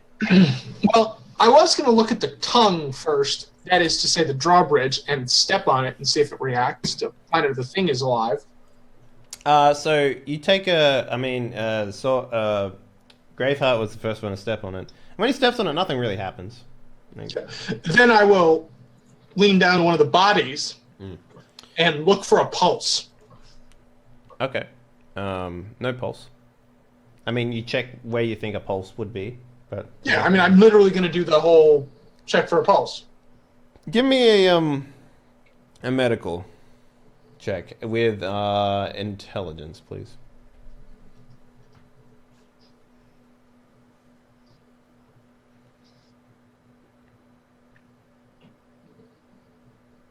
Am I not hearing anything for a reason? No, I asked you to make a check. Oh, Tech medical with intelligence. medical. Mhm. With which Intelligence. int? Mm-hmm. Assisted 0. Ooh, 11. yeah. That's some good shit right there. Okay. So yeah, I mean, you're checking for a pulse, but you don't find one, but there's a bunch of other stuff that you do find. Like for example, out of his ears and eyes and nose and mouth, the brown goop is freely flowing. Not so much now, but that's where it originated from. Like there's just a bunch of it just down. He's sort of dripping all over his shirt and down his face and down its neck and eyes and ears and stuff. It's just goop coming out of everywhere. There's no external wounds. Like he hasn't been stabbed. He hasn't been shot. As far as you can tell, I mean, his clothing is pretty much intact. In his hand, though, he is holding like a device. It's sort of like, it's like short on one end. It's like sort of like about that big, you know, about the same size as like maybe a thumbnail or something like that on one end. It's got a long cable, and then it's connected to like 2 prongs on the other side, like a fork. And he's holding it in his hand, and the end with the prong is also covered in brown goop.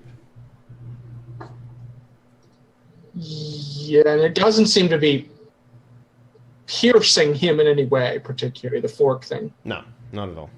I mean, in classic murder hobo fashion, like what's in his pockets?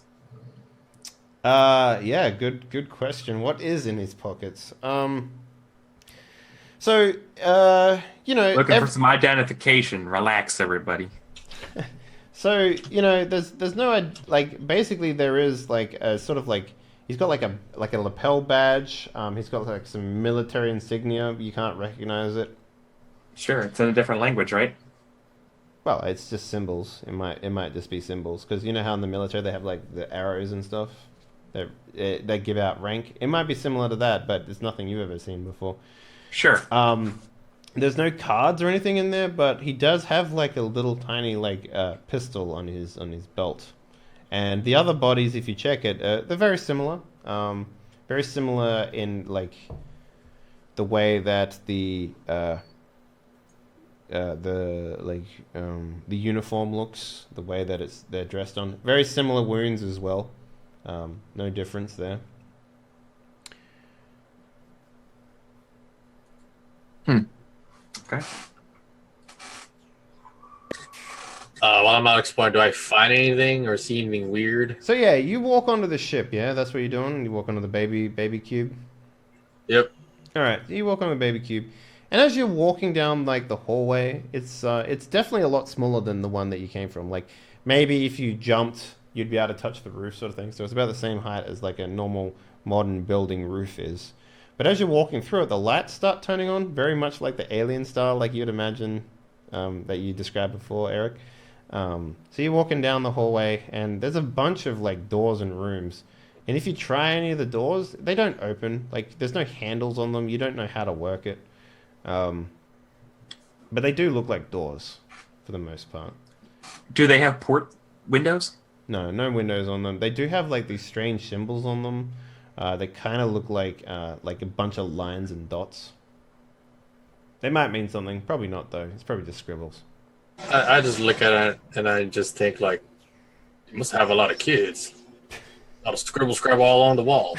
I like your explanation for that. Just trying anything that I can find. I'm just like poking stuff, hitting things, looking for doors. Do you have a perception by chance, Mr. Sorfing? Mr. Greyfell? Yeah, sure. I mean, yeah. No, like we would probably know it's another language or something, like a code, right? I mean, I reckon the We don't have educated... anything. Like, there's indigenous or like First Nation people on our planet, right? So, Like, we would know there's other languages than our own, right? I mean... Or no, is it just like...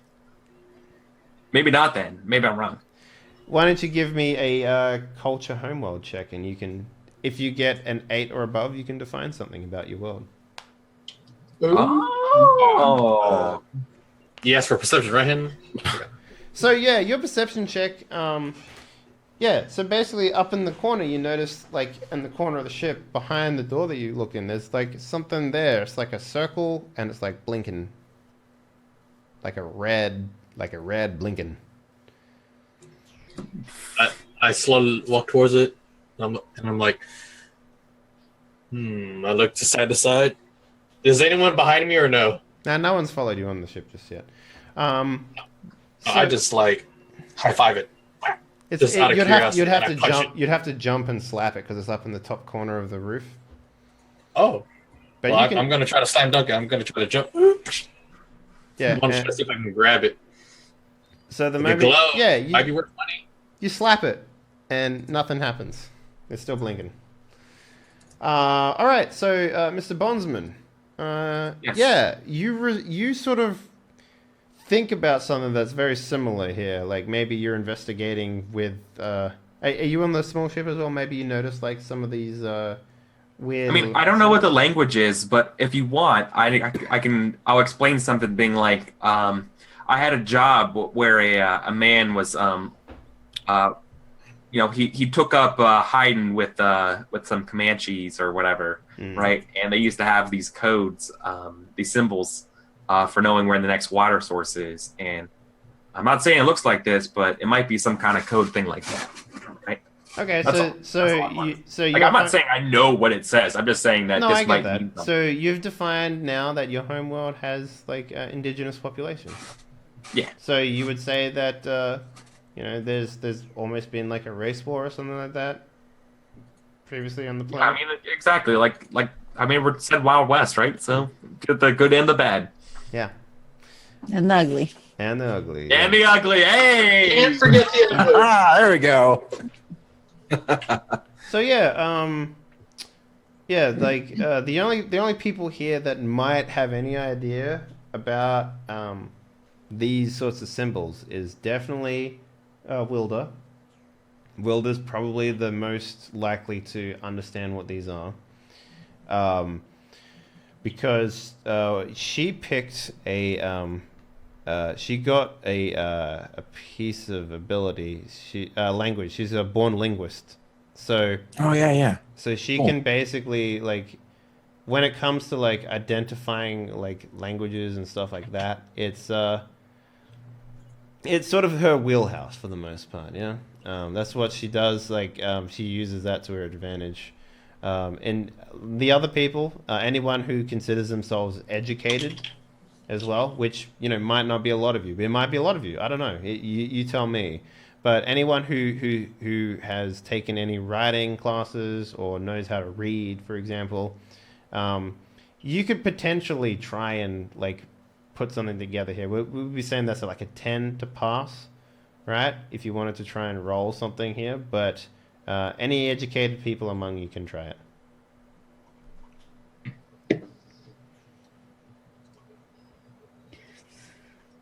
All right, so what is everyone doing on this right now? So we got Doc Sullivan, who is, I guess, elbow deep in these guys. At some point, I asked Graveheart to borrow his knife. I mean, I assume you still have the knife, right? So. Oh well, then yeah. I'm probably with the doc, just like curious about these weird bodies, and so yeah. If you need a knife, I'll pull out one of mine and hand it to you, or Okay. yeah. I'm probably just like watching because I'm curious about these weird people. Yeah. I'll probably be just venturing around. I'm trying to see if there's anyone else alive on the ship. I mean, you start to look around a bit more. There are a lot more bodies. Like specifically, there's a lot of bodies around the ships, around these little tiny ships. There's about 7 of them in here, and none of them are opened up. A lot of them actually look like wrecked and stuff like that. A lot of them have sort of like fallen over sideways, and like the parts that stick out, like the wings, they're all sort of bent and broken, and like some of them have like all the the windshields or the cockpits are all broken and stuff like that. But there's a lot of bodies sort of focused around the back end of these things, and they're all suffering from the same wounds, right? The brown goop is sort of coming out of their ears and eyes and stuff like that. So I don't really like the whole scene with the goop and the smells again in here. So I'm gonna head over and look at the other littler baby box. The one and you mean the little boxes that you were cutting open before? No, the ship box. Okay, yeah. So you want to walk on there as well? Yeah, I'm gonna walk right up and have a look inside, and I see those kind of blinky glowy things, and just kind of go, huh? It's like a door symbol, basically. It's just press for exit. I mean, it's basically what it says. And then I start looking around at all of the other symbols, but I'm not going to say much more. Yeah, so these symbols, like, you don't understand what the symbols say, but you can like, I kind of get what it's. You get a gist, right? So Yeah. Like ideally, like you sort of look at all the symbols a little bit.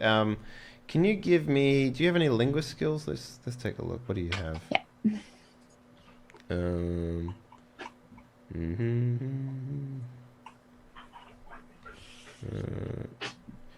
Maybe we'll use perception here or something. Yeah, perception might work well. So click on. It's one of the very top skills you have there. So click on that, and then maybe culture this thing, whatever this is. You'd only ever have the only thing you'd have culture is this world. There's no Okay. culture space or anything like that right now. So just click on perception and then add your intelligence to it. If you have a positive modifier, that is. Yeah. Or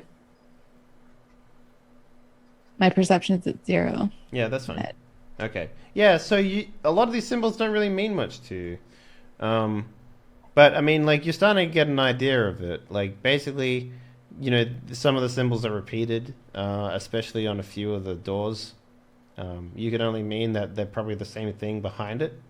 But other than that, you have really no idea what they actually mean. And trying to open the door doesn't really work either.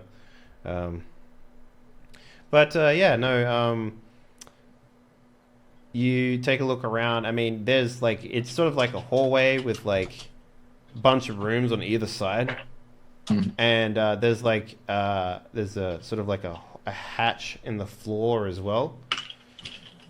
But yeah, if you go all the way to the front, one of the doors is open on the front, and it leads you to what is essentially a cockpit. But to you guys, it kind of looks like a sitting room. You know, it's got a couple of chairs in there. You can only assume that this is where they come to relax because they have chairs in here. So Right, of course. like a drawing room, you know, like you know, maybe your father, for example, Wilder, had like a man cave sort of like office escape thing in the house, and you weren't allowed in there, right? You were Did like he go on expeditions? probably No, well, I mean, he had to go round up new. Workers. We'll call them for the farm. Yeah, so you know, Workers will go. yeah. assistants. So assistants, yes, unpaid, maybe unwilling assistants for farming purposes. Workers. Call them workers. Right. Yeah, workers. Of course. Yeah, so you know, it's a lot less soft of furniture in there. Certainly, I'm seeing than. Oh yeah, if you had. if you sit in this chair, it's like nothing you've ever sat in before. Like there is like cushions where you wouldn't believe there to be cushions. Yeah, kind of like you sit in it, and it's sort of like it sort of folds in around you. It's sort of like it sucks your body in a little bit, and you're like, ooh. Where can I buy one of these? Yeah, and I'm kind of noticing like the lights and stuff that are in here are a lot different than back on the farm. We only had there are gas colors. lanterns, and these don't seem to have any sort of fire or anything on them. And yeah, the light is sort of unnatural coming out of this. There's like greens and blues, and like you've only like to give you guys an idea. Like you've seen some pretty expensive dyes coming and going, especially you, Wilder, but. And maybe even like Harkin as well, because you were a merchant, yeah. So a lot of these colors are sort of like, man, that color's really expensive. You know, like there's a color I've never seen. We can appraise. Yeah. So, what is the two on the outside doing? What are you guys doing? Still digging around in bodies? Yeah, I'm interested in finding out, and by finding out I mean examining these bodies to see if they have any signs of plague, pox, pestilence, or infection. Yeah, you start to strip them of their clothing, I guess. At least one of them. Mm-hmm. And you notice a distinct lack of genitals first and foremost. Well, that's incredibly disturbing. Huh. Now, Doc, correct me if I'm wrong, but that is not normal. Unless this is a eunuch, that is not normal. But yeah, you don't notice any warts or welts or the rashes or anything like that. Well, we don't need to burn the bodies. So there's that. Are all of the bodies that we see around here like definitely dead? Oh yeah. Okay. You've seen men dead before, and this looks like right. Yeah, I just want to make sure there wasn't one like desperately clinging to life or anything. Does it like smell? Not really. Huh. Yeah. Can I determine how long they've been dead? No. I was just gonna say like this is like I mean the weirdest thing you've worked on is maybe a horse, right? Yeah. And this is like far above that. Like this is like maybe you even recognize that when you Yeah, definitely. I have absolutely never worked on a eunuch before. This is definitely weirder than a horse. Like, you know, you put him down, like you lay him flat sort of thing, and you put his arms and his legs straight, and straight away you notice that his arms almost reach down to his knees. And you're just like, that seems a little weird to me. Mr. Connors, I know you're not a medical man, but you ever met a eunuch before? I like that you're sticking to that. That's so great. I don't believe so. Well, I reckon I haven't either. I'm just wondering if becoming a eunuch done there makes your arms so long. Now, I wouldn't think losing that would do all that. I wouldn't either. It's mighty strange. Huh.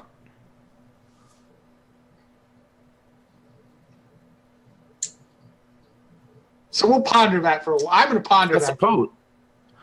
Huh.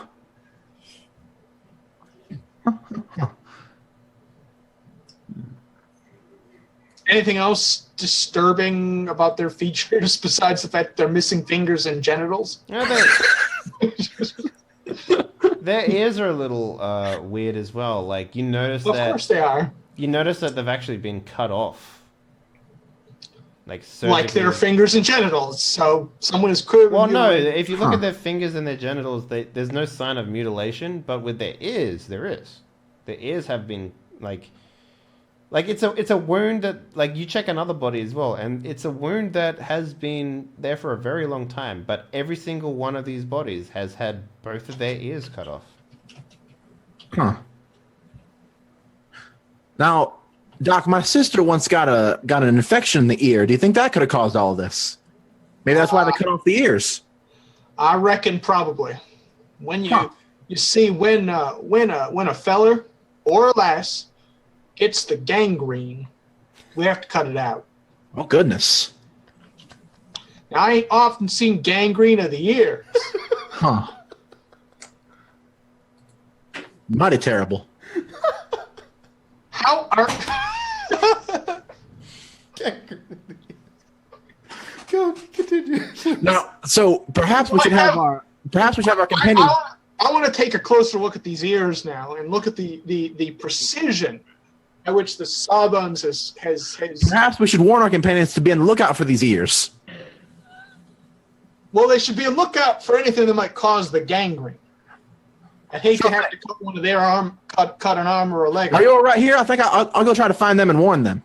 That's wise. Okay, I'm going to go tell them, and I'll head off down the hallway that they had headed down. Mm-hmm. Yeah. So, Doc Sullivan, you're by yourself when 7 aliens jump you and kill you. No. Excellent. Well, it was fun playing with you, Doc. Take care, man. Yeah. You want to know about the precision? It seems Yeah. it's kind of like just like a slight red line where you would assume the ear would be, and it sort of wraps around all the way to the front and then wraps around the back. It's sort of like a crescent moon scar on both sides of the ears where the ears used to be. I mean, because they're pretty similar to you guys, except for the skin color and the extended arms and stuff. That's legitimate. Every single one has it. I mean, some are, higher quality, precision than another, but very similar in scarring. Okay. I'm going to wait for Connors to get back. So, Connors, yeah. Mm-hmm. You head onto the ship with the rest of the crew, and basically, I don't know, Wilda, are you just sitting in the chair spinning around? Like, what's going on? Yeah, pretty much just fiddling around with stuff. I'm still like really impressed with the feel of this chair. Yeah. And I guess I'm kind of looking over at Marcus, like, bet I can get him to start pushing buttons. I don't really want to touch any of this stuff. Like, I don't quite understand it. Yeah. And like, I can't, like, and I'm not used to back home on the farm, but I would just get my pet boy to do everything for me anyway. So I'm kind of eyeing up Marcus as my new pet boy. He seems to be, I'm going to call him on his con. I can see it. Yeah.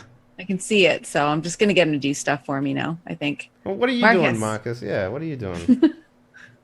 Well, we left with me trying to snipe it, right? So I look at the blinking thing. I'm like, So I aimed like the firework gun, but I was like, I can't waste the pretty colors. And I grab my revolver and I just aim at it and just start shooting at it. You shoot it, and it clearly breaks. Like, I'm like, I guess that wasn't worth anything. And then I keep going deeper and deeper and deeper. Yeah. So yeah, you make it to the cockpit, the lounge. Sorry. Yeah. And yeah, I mean these chairs, like you see Wilder having a gay old time sitting in these chairs. What was that? Repeat that again. You see Wilder having a gay old time sitting in these chairs. All right, I look at him like, you can have the chairs. Let me get the cool, pretty looking stuff and the firework goes. How about that? Deal. But push that button over there or whatever. Push that thing. What That thing? kind of the one with the kind of round symbols and stuff on it. Right there. You mean this picture book? Yeah. That's right. So, like, how big is this thing? Like, the button, Henley? Like, is it like small? It'd be It's about maybe like if it's like. It's a good question. How big is this fucking button? It's probably not that big. It's probably like like maybe the size of like the total numpad okay. of a keyboard. Yeah. Mm. Like the horn on an iron saddle, Henley. Yes, Okay. exactly. Yeah, it's about that big. On this little thing. So I take out the revolver. I'm like very lazily just poke it to push the button with the revolver. You hear a click, and then it stays in. Am I maybe finding at this point I can't actually get out of this comfortable chair that I've molded myself? You can into get nice? out. It's kind of like Okay. it's kind of like I pushed it. I hear it, right? So I hear a click. you hear a click. Yeah. So me thinking like someone's got like a gun popped out of me, I just turn around. It's like roll over and I'm like, is someone in here with us? The darkness says no. Okay. Yeah. So I'm the button scared does nothing, again. it just- So I just keep looking for anything else like other buttons, and I just keep like pushing stuff, jam things, kicking it, punching it. Did the old I pressed that one and nothing really bad happened, so So yeah. try another one. I get fed up and I'm like, and I just jump in the air and I just body slam myself on this whole thing. I see if hitting all of them works. Yeah. I mean, it hurts. Lots of stuff poke you. I'm like, oh, It's kind of like try. it's kind of like throwing yourself on like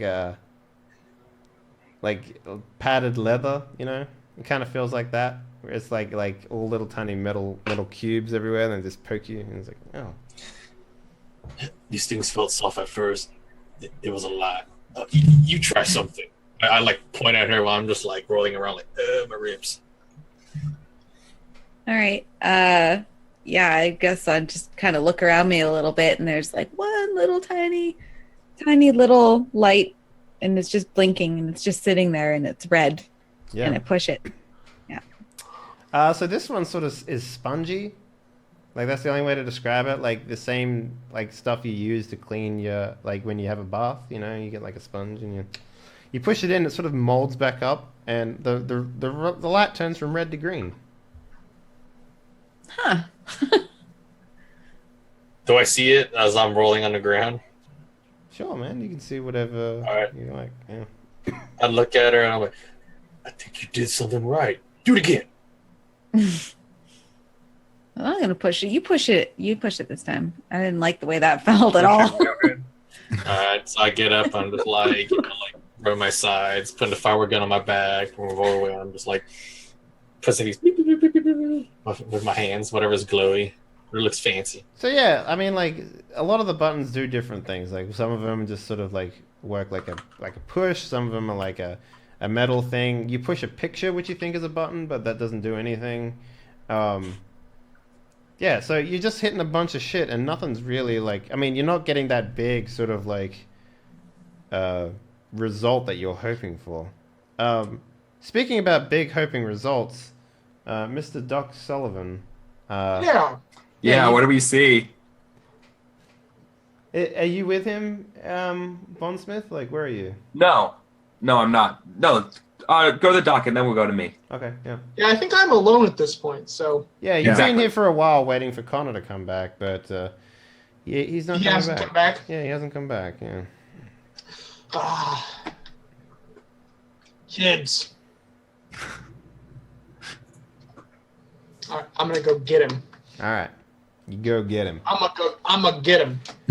All right, so Get him. let's Get jump him. over to Bondsmith real quick as you make your way over. What Yeah. are you spying with your eyeballs? So, obviously, haven't been in the fanciest place I've ever been in is a bank, Oh yeah. and so if I've ever been in here, I'm gonna be looking around for like a vault, you know. So I'm looking for what would be the equivalent of the vault. I'll leave that to you, Henley. All right, give me. 'cause my intuition would be like find a room with a big door, right? Yeah, well, I mean the It'd be big. important. So there was a floor hatch, and that was sort That of makes hinted at before, but it's got like a red outline at the moment. And a lot of these doors also have a red outline too, except for the one that leads to the the sitting room. That one has a green Well- one. My pa had one of these in his sitting room under the rug. That's where he kept all the good stuff, money and other stuff. So I'm going to take out my cutlass and I'm just going to jab it in there and just kind of dislodge it from the floor because I'm positive that there's gold under there. I don't want anybody's help with this one. How do you feel about that, Mr. Bondsmith? With your scores being taken away? Obviously, I step back and I'm like, whoa, of course, ladies first. So yeah, you stab your cutlass in there, and it goes in like butter, which is kind of surprising. Like at least the lid of this thing goes in. Like if you poke the lid, it goes straight through, and it's like, okay, that's a little weird.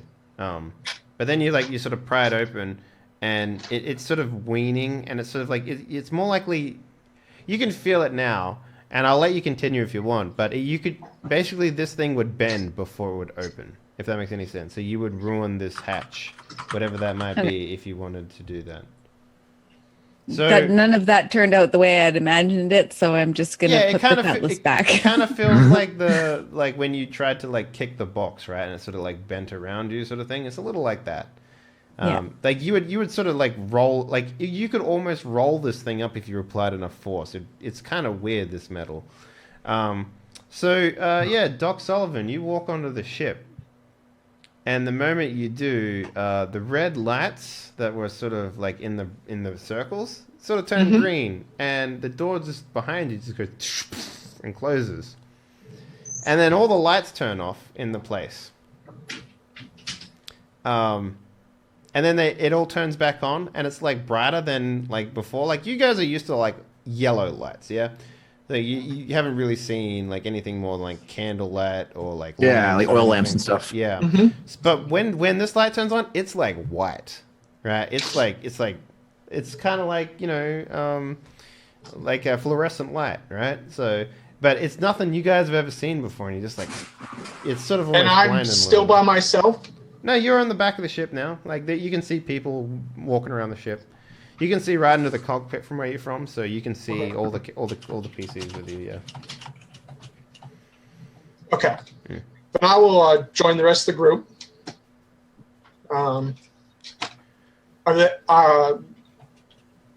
Retsy's character, whose Wilda. name Wilda Ferris. yeah, I had Best be remembering that, son. Wilda Ferris. Zoom covering the stream and lost the character names.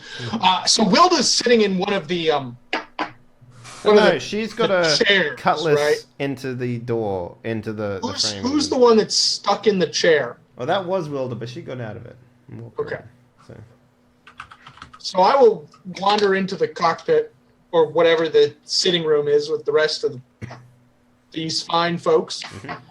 Well, it seems we have a problem. The moment you say that, you hear like the floor starts rumbling, and you hear like a series of beep boop boop boop boop boop. I look at Doc real quick.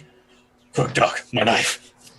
I fumble to hand him his knife as I'm. The cockpit. I grab it. I give it. All the buttons on the Miss, you might have triggered the alarm. Yeah. Opening the I'm thinking it's something to do with the floor. So all the cockpit lights sort of illuminate, and they turn all they cycle between like red, orange, and green, and they stay on green, and then like all the lights sort of like Have you ever seen one of those fucking keyboards that people have that have like all the light changing stuff on it?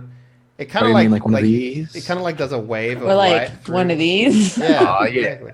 It does like a wave of light changing from the colors of the rainbow across the keyboard, and then like maybe like the chairs, like there's like a circle of light underneath them, and they all like beam up.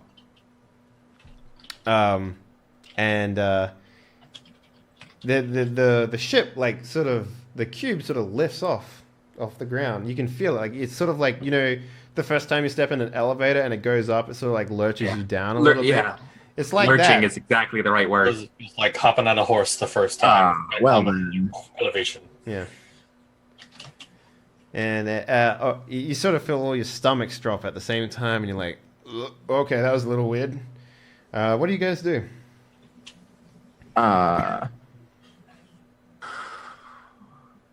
What can we do? I scream wildly. I'm like, who's fucking? Are we the only one in the ship? So I start panicking. It's happening again, just like before. So I instantly just get out my revolver and I just start like shooting at the whole console and the buttons and everything. Whoa, Graveheart, Mr. Graveheart, you're gonna get us all killed. Yeah, a couple of bullets ricochet around the cockpit, like, and like one goes through the cockpit, and the moment it goes through the cockpit,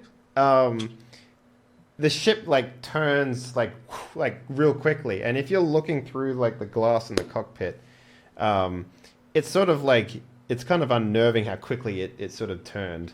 It's faster than anything you guys have ever seen before, and it's sort of like if the ship was sort of slanted at an axis, right, because of the way that it crash landed, it's sort of like it orientates itself to the like the other side that you didn't come in through the hangar, right?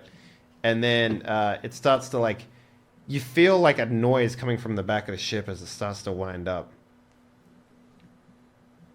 I'm just gonna grab a seat back in that chair again. Yeah, I don't know what to do at this point, and I'm starting to have a bit of a conniption, I thought you were with me with the floor. I mean, you guys can very easily make it to the sitting room if you wanted to. And then go to the sitting room, the smoking room. The sitting room, yeah. Does anyone, Pull out a pack of smokes and light up a smoke. Like I'm just fully fanning myself. Whoa! At this point, I'm like having a conniption. Yeah. Smoke them if you got them. is anyone else hearing that odd noise? I look at him. Sorry, I kind of farted. No, I don't think it was. I don't think it was that. It's like a, something. Are you sure you didn't hear the sound of the bullets that Mr. Graveheart just fired? Frankly, I'm a little worried I'm catching that gangrene. Mr. just Graveheart. The what? The what? No, As I was trying to say earlier, Did he say we gangrene? have a problem. those bodies back there that Doc found there infected by the gangrene. Gangrene specifically of the ear. Fortunately, they have a very adept sawbones themselves. That he took them ears right off. So the moment you sit down, Wilder, in the chair, the lights underneath it like just go dim. I look at him like, I put my hands up. I'm like, don't move, Doc. I think she's sitting on something. I think it's like a firework bomb thing. The back of the back of the cube starts to make an even louder noise, and you can See that there it is again. And there's like if you look up at the top of the cockpit, It's like there's a train. There's like a line that's slowly filling up, and yeah, it's exactly like a train. It's kind of like it starts to wind up slowly, and then it gets louder and louder and louder, and the line is almost filled. Uh-oh. Well, the noise is like a louder version of the noise that I heard earlier when I was pushing that red button that kind of turned to a green button, the sponge. Yeah. So I'm panicking a bit now, and I'm just going to start repeatedly pushing the button. But I think it's making all of this. So your chair goes Go. like if you're pressing buttons that are on the chair, right?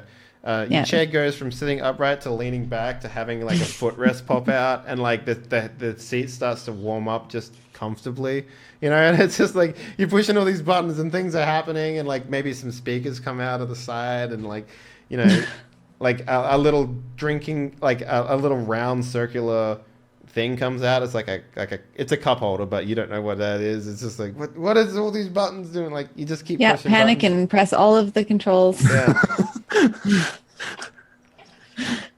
So yeah, the line fills up. Who is not sitting down right now? I had already went to. Is there something that resembles a table by chance? What was that?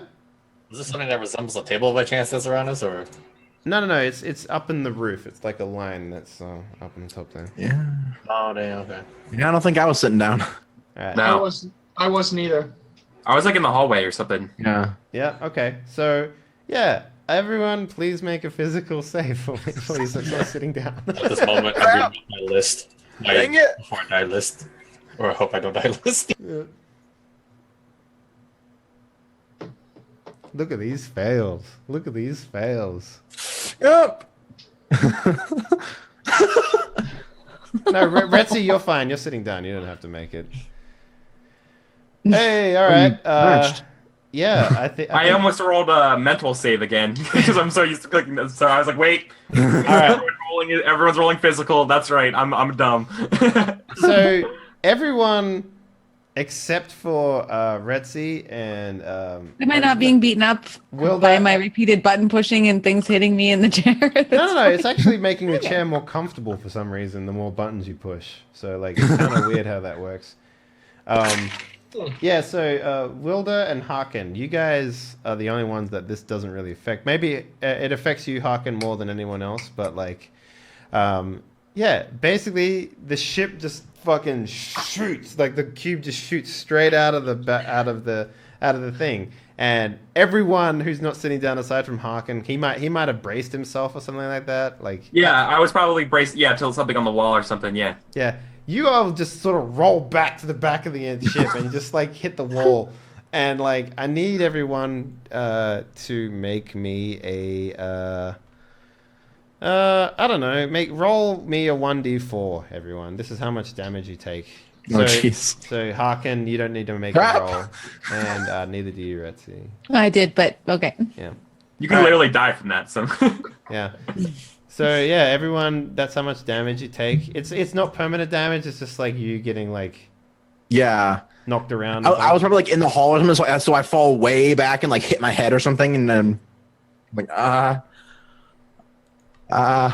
Yeah. So, yeah, Wilder, you're the only one that's in the sitting room that can see this, because everyone else sort of rolled back to the back of the ship as it took off, and you're looking straight out of the thing because the chair it might have swiveled before, but it sort of auto swiveled forward, and now it's like locked into position, and it like shuts the cup holder, it puts the speakers away, it sits you upright, puts the footrest down, and it's you notice like you've gone higher than you've ever been before, higher than any man or woman or child. Higher than that saloon? Higher than that saloon, absolutely. whoa.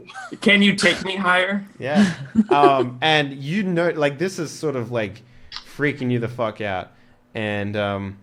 maybe even World make a gets smaller and smaller. maybe make a mental effect save as the color of the sky goes from like a light blue Out of the to blue a and into the dark black. blue to a black to a literally nothing. Oh, you're fine. Yeah. Easy. What? Make Huh? it. Oh, that's Fuck. easy. I probably can't see outside because I'm in a hallway. Yeah, that's yeah. No, well, I mean, like yeah, if you just make me a mental save. It's like right up the top there. It's on a saving throws. Just hit that little cube there.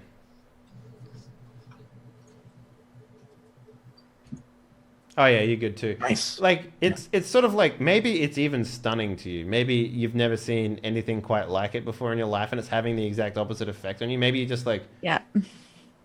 whoa, like you know, like Look at all the stars. Yeah, look at all the stars. Oh yeah. my god, it's full of stars. Yeah. Oh my God, it's full of stars. Yeah. I think I'm just gonna start yelling for everybody to come and look at this. Funny you should say that because everyone else, you literally start like lifting off the ground. Yeah. Like very slowly at first. I don't think the cube is actually dead. I'm horrified. I'm like, Doc, are we in its stomach? I Jonah and the whale situation. And I then I don't had- really The know. goop, Doc, the goop. It was the juices in the, what do you call them things? You know, in your stomach. That would be stomach fluid. Doc, we're being eaten. We're all being eaten. Now, Press the now, button. now, Was- now, Mr. Braveheart, I'm sure there's a particular and scientific explanation of what's going on here. Are we I'm not gonna swimming? Go down like this, and I start shooting my gun. I'm gonna pull out my gun and just fire a single shot. Good thing it was the magic bullets, and then Yeah. ricochets. What are you aiming at? Gentlemen, Huh. just all look. Can y'all just look for 1 second? Doesn't it just look like stars No, it at doesn't. night? I think it's stars. I hurt my head. I'm not sure what I'm seeing right now. You're seeing stars via your head, son. Whoa. I can assure you, as a medical professional, what she said is correct. But Doc, ain't you a doctor? Not I a reckon scientist? this is heaven. There is no heaven, Mr. Bondsman. There is no heaven. There is no God. Yeah, Jeff Goldblum, the preacher man, said there wasn't. And I believe him. So, yeah, if you guys, I mean, it takes you a little while, right? You guys all start to just get a hang on sort of floating about, right? Yeah, I mean, it's kind of like swimming. I mean, you guys recognize that. I mean, you kind of do that weird thing where you're like holding your breath while you're doing it, but like, you know, it's... Oh yeah. You're still just... And sort I'm of still like- firmly seated in the chair, not floating, correct? Correct, yeah. Unless you want to get out and... Maybe float like my hair is floating. I'm Yeah, wondering yeah, your what hair- is your hair is, happening like, with up these here. guys. Yeah. So I'm not sure what's more woe about this, the stars or what's happening over here. I think that the whiskey at this point has really just hit like home hard. Like I could probably use another drink. I look over at Will, and I'm like, fellas, she's the only one that's not moving. I sense some kind of witchcraft. There's a problem here. Why is she the only one that's sitting down and we in the sky? This is a problem. Doc, you agree with me, right? I don't know. Yeah, we're all floating around, right? Yeah. I mean, Uh, you're getting the hang of it. uh. You're kind of like, I mean, who here has the highest athletics? Like, everyone make an athletics save that isn't Wilder, please. You know, Athletics check, yeah. with Athletics check or physical save? Athletics. strength, presumably. Yeah, you can make strength, or you can make dexterity, or constitution, whatever you like. Oh, geez. All right, yeah. All right, so Marcus and Doc, you guys take to it like a duck to water. You know, you start to get a hang of it very quickly, and you realize that it's basically just like swimming, you know. Except for some reason, there's no like you can sort of push off a wall and you don't slow down. But other than that, like, it's very much. God, I can't help but think that like if I was actually in this situation, you wouldn't have. It would be so hard to breathe. Like it would feel so weird. Like you are swimming. Really right? unnatural. Like it would feel like you're underwater, Mhm. but you know you could breathe underwater, right? Yeah, that's So what it like feels you would like, yeah. constantly be like, Yeah, you know, that's exactly it. That to maybe Garrett and Hawken, like you guys are like definitely like struggling. I would know I'm from space in real life, so Okay. Me too. Actually. Yeah. That's probably what you and I are doing. We're just like freaking out about it. We can't even like fathom what's happening. yeah. It's like, what? I finally, like let go of the handrail and I'm like floating, and yeah, it's really unnerving. Just like letting out weird sounds because my body doesn't know how to handle what's happening to me right now. Yeah, exactly. Yeah. So yeah, they're like, "Oh, this is getting good," and then in the background of the camera, you just see us like, yeah. floating past. So Wilder, you're sort of the only one that might hear this because everyone else is goofing off in the back. Well, I say goofing off, but like freaking out and goofing off is probably equivalent We're to goofing each off, other. don't worry. Yeah. So there's maybe a light illuminates like sort of above you, and it sort of like has like a weird triangle next to it, and then it starts going something like.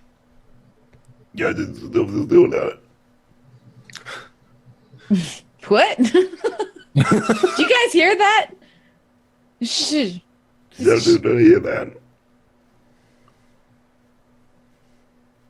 One more time. One more time. What was that? Goddamn thing is saying what I'm saying. Hello? Hello. Gentlemen, I think she's talking to herself. Doc, you want to diagnose? Do we hear that echo? I mean, if you want to, you can hear that. So I'm going to start eyeing Wilda, give her the funny eye, as she seems to be talking to herself. I see you looking at me like that. Don't you look at me that way. No, come anywhere near me with your gangrene hands either. Ma'am. I lose my ears to know. Ms.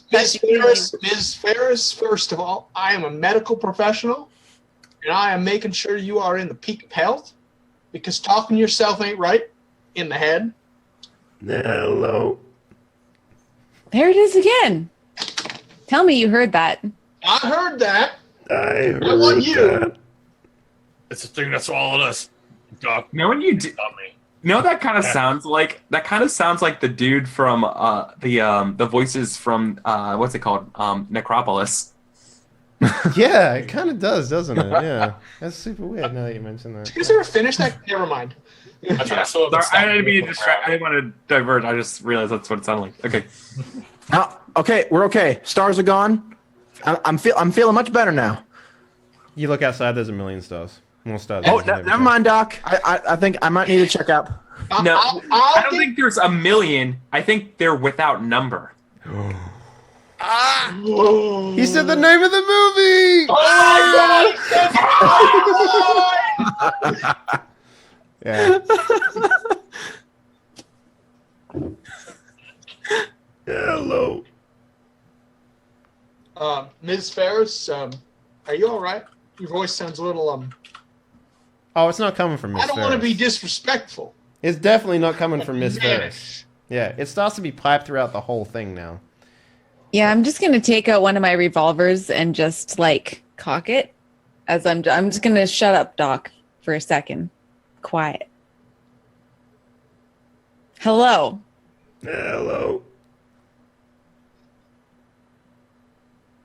Are you alive?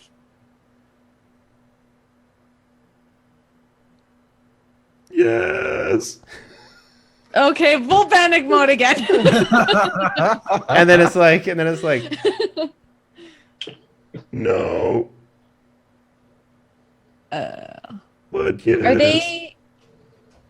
What, If I might,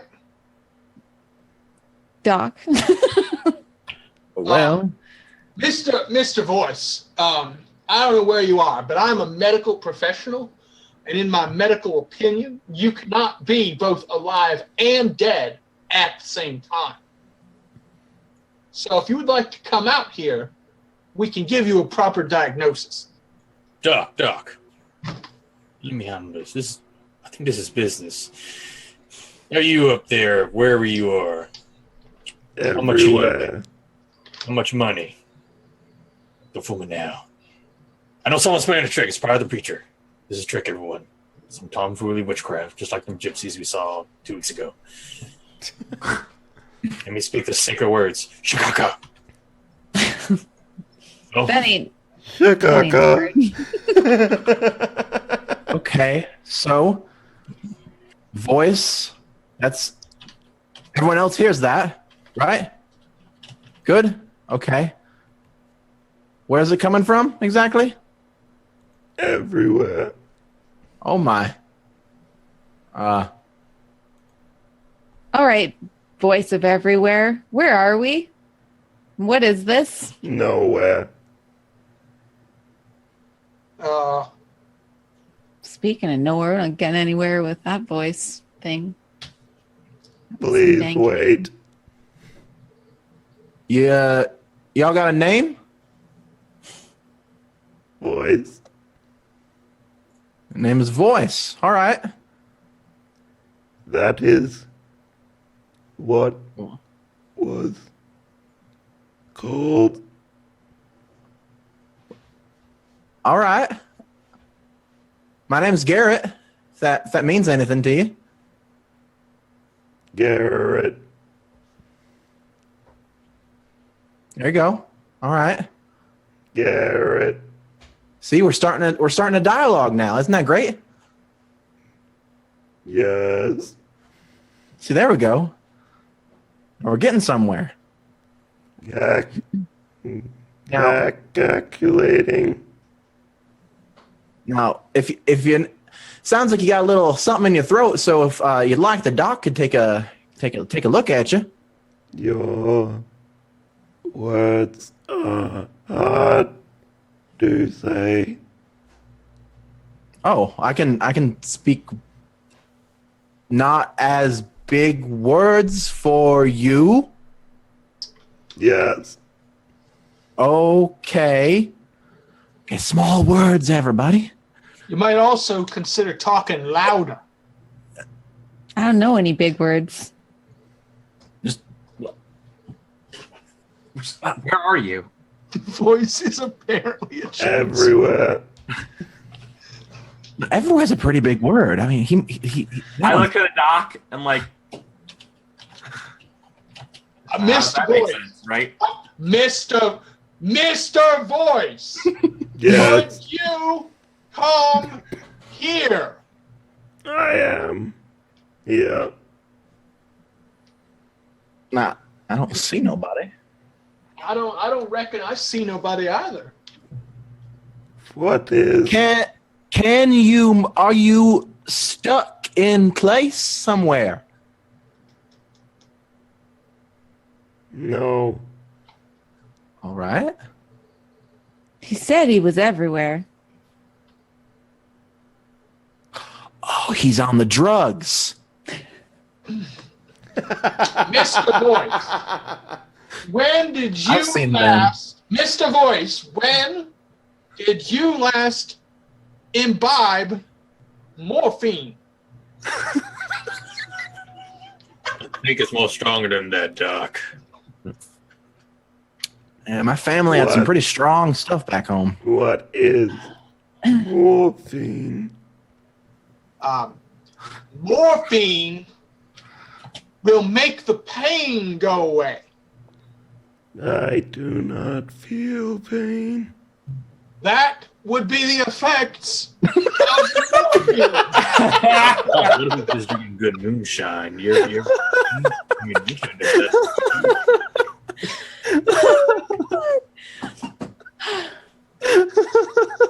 You All right right. there, Tux? Live, breathe, goddamn it. All right. Well, we're not going to get anywhere with trying to figure out Now, what the thing is. I am learning your language. maybe we should try to find this person wherever they are. At that moment, I can't swim, so I'm going to sit right here. If that's- all the doors in the hallway that were red before, like they go green, like one at a time. Like boop, boop, boop, boop, boop. Please explore. Ma'am, sirs, I suggest that we split up and find Mr. Everywhere. Splitting up. Splitting up sounds like a fantastic idea. I'm already gone. And when you find Mr. Everywhere, bring him back here. All right. You don't mind if I smoke here, do you? Why would I mind? I'm talking to the voice. There is ventilation. What? What's What's As that? I start smoking. What's that? This is fucking awful. I'm trying guys. to find him, I suppose. Yeah, dude, you know we're just messing with you, right? Like we're just gonna make you do this the whole time. But we don't want to talk today. Yeah. How long I'm are gonna we head gonna off. talk today? Yeah. I'm gonna head off swimming to into the ship. All right. Which door do you go to, swimmer man? How many are there? Well, there's about 6 on either side, and then there's the hatch Oh. in the bottom. Oh wow, there's a bunch of them. I'm just gonna. I'll pick the third one on the right side. I'll just pick a random door, like kind of third one, I guess, and just start heading in. Sure. I guess I have no idea where I'm going, so I'm just like, that one looks good. I just swim to the third one and. Yeah. So there's like inside. It kind of looks like a inside of it is like basically a it's a barracks. Okay, it's a barracks. Okay. Oh, okay. But Yeah. the way that it would sort of be described, it's kind of like there are like pods and they're sort of like stacked on top of each other, sort of thing. Like there's a bunch of like lockers, but to you they kind of just look like metal cubes with lines. Yeah, and so it's like like kind of like bunk beds with like Yeah. foot lockers and stuff. Okay, so like, I got to like swim in and start kind of like just checking out. There's like enough in here for like 30. Okay. Like this is a like surprisingly big room, right? Like they fit a lot of people in this. Yeah. Place, so. When you say a lot, what do you mean by that? When you say a lot? I mean, like there is a bunch of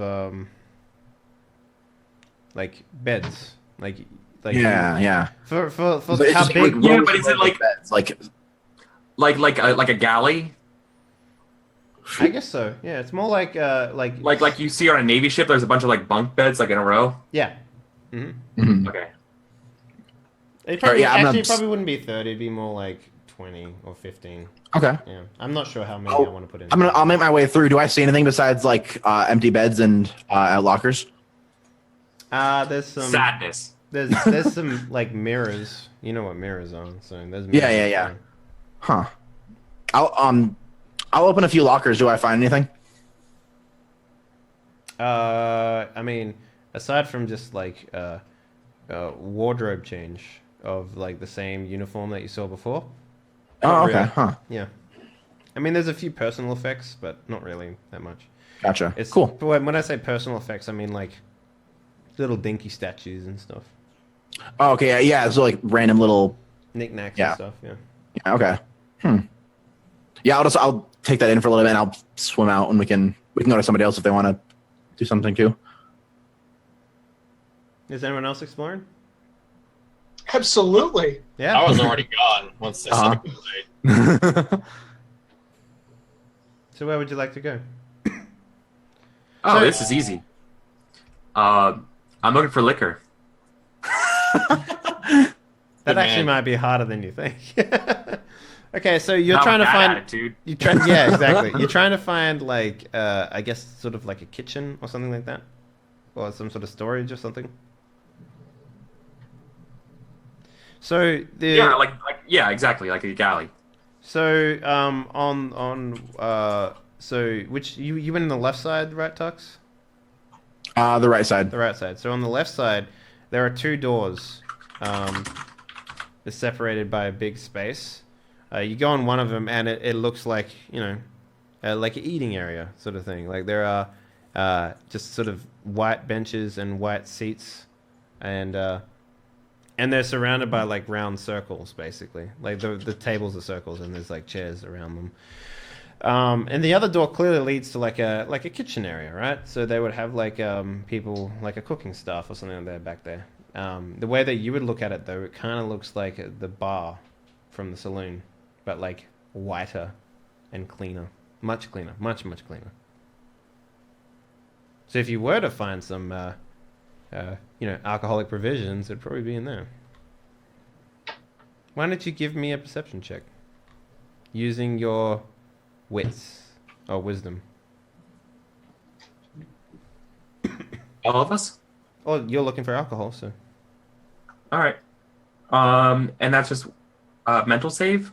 No. Perception check using your Oh, wisdom. perception wisdom. Yeah.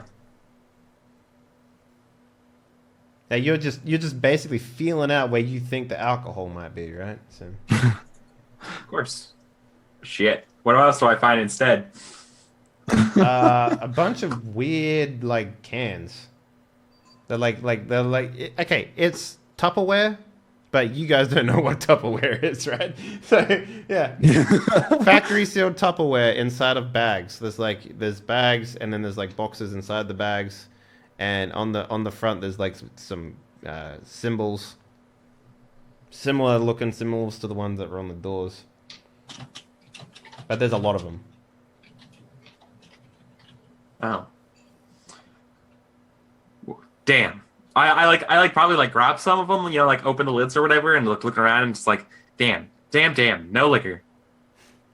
Well, Damn. there might be liquor in here, but you Double don't. damn. You don't know how they store their liquor, right? So I mean, No, I don't. Yeah. No, just so your wisdom check basically with the perception wasn't enough to go. That kind of looks like something I can put in my stomach. yeah. Yeah. So who's next? Where's the next person looking? Doc, I am going to basically go the exact opposite direction of Connor's and try to basically make a reverse clockwise search pattern towards it. Okay, so yeah, you get barracks, you get some sort of armory, you get some sort of medical bay. It only looks like a medical bay because you recognize the telltale signs of a bed with a piece of plastic on top of it. It's basically just what you would imagine there to be on a military ship, right? As player characters, you can envision the stuff that would be there, right? Specifically though, when you go downstairs, there are a bunch of consoles everywhere, just a bunch of it's. To put in perspective, this is the battle station area, right? So this is where you would go. Oh, to yeah. do That has a name. Shit, I know exactly. Well, don't worry about it. And then I were talking about a bunch of different consoles and things and control panels and things. It has a nickname. It's like the CDC or something like that. yeah, or something like that. I know what you're talking about. It's something. Command and controller. Yeah. Something No, yeah, but it's also got something. It's got a name. The other thing that you notice down here as well is that there is a, and this is The why CIC is what it's called. Yeah. Okay. Yeah. And Combat Information Center. perfect. Navy. Just kidding. I'm at the Battlestar Galactica wiki. So if you remember the drawbridge that came down, this would sort of cover that whole space on the ship, essentially.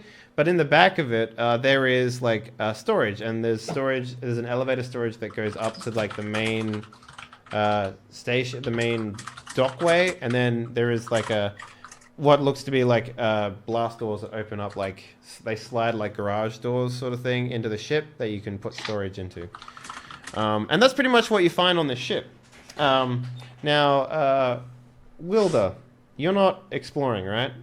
So I'm trying to figure out how to swim. Oh, I don't know how to swim, but I'm kind of getting curious, and I'm still hungry. The preacher back in town never did give me a lamb shank. All the screaming and. Which one of you had blood on their face still? Didn't one of you get blessed by the priest at some point? That was me, yes. Yeah, okay. Yeah. God is dead. I gotta find some food. I mean, if there's a sitting room in this place, this has to be some sort of a house or something. I mean, there's a guy here. I'm gonna go find the larder. That's what I'm gonna do. Okay. But first I gotta learn how to swim. There is one more room that you guys haven't explored yet, and if you go in it, it's sort of like a upper deck storage, right? And inside this room, there's a bunch of like human-sized containers. Well, that's not ominous or anything. Yeah. Coffins? They kind of look like coffins. Yeah. But more rectangular and less like religious shaped. So. Yeah. Oh, you know I how mean, they do that pointy thing where they cut off like the top parts and it's like sort of like a triangle or whatever. Yeah. Yeah, like yeah. a diamond. It's less that shaped and more just like rectangular. Okay. Mm-hmm. Do we all kind of end up there right now, or? Yeah, I mean you can coalesce in there. Okay, then sure. When you're in there, Mr. Voice like basically says, "Don't be surprised." Wait, what? Don't be surprised. Is this your room? We didn't find you in any of the other rooms. Yes. Ah, So in this room as well, there is like a big cylinder, and it's a very cold room as well. And that's the sound effect that's coming out. It's like There's a train outside. Like a dot matrix printer from the 80s. Mr. Everywhere. Why are there boxes within a box? I am so confused. Where are we? What is this?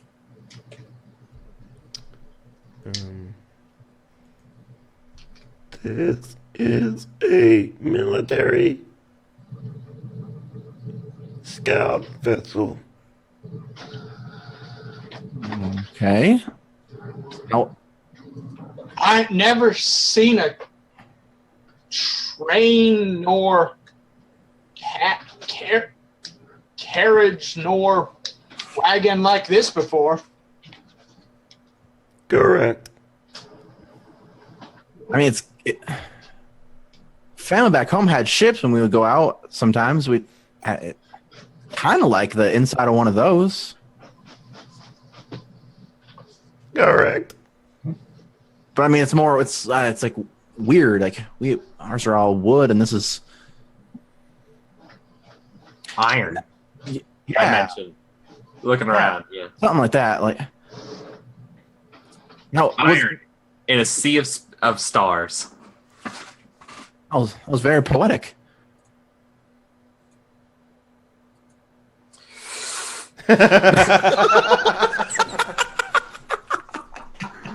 Yeah.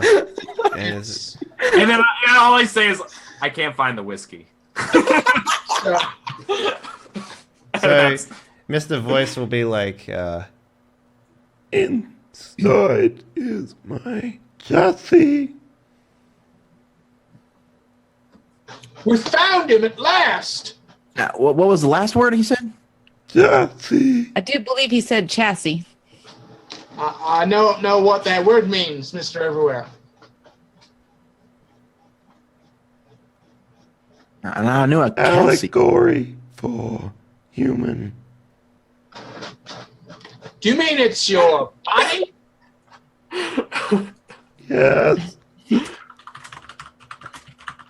If Okay. you're in there, how are you talking to us out here? I am everywhere. Yes, we've established that is your name. Right? Yeah. I told you he was inside his body. Nobody believed me. Literally everywhere.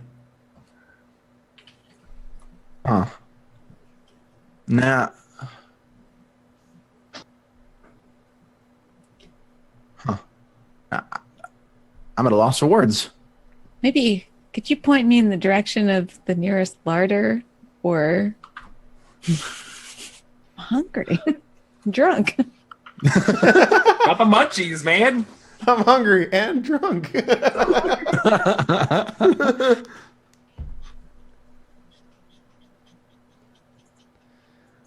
So what are you guys doing? You're in this room, and I'm gonna start poking around in the boxes for a body. all right, yeah. So on the front of this coffin-looking thing, there are a bunch of like panels and stuff. Looks a lot like one of those big fancy church organs that you see at the church, you know, with the buttons and whatnot. Yeah. And yeah. And Well, the keyboard. So there's try. 3 red boxes on the side, like in the middle of this thing. Do any of them contain food? Oh, they're like buttons. So Well, 3 is my lucky number. I pushed the 3rd one.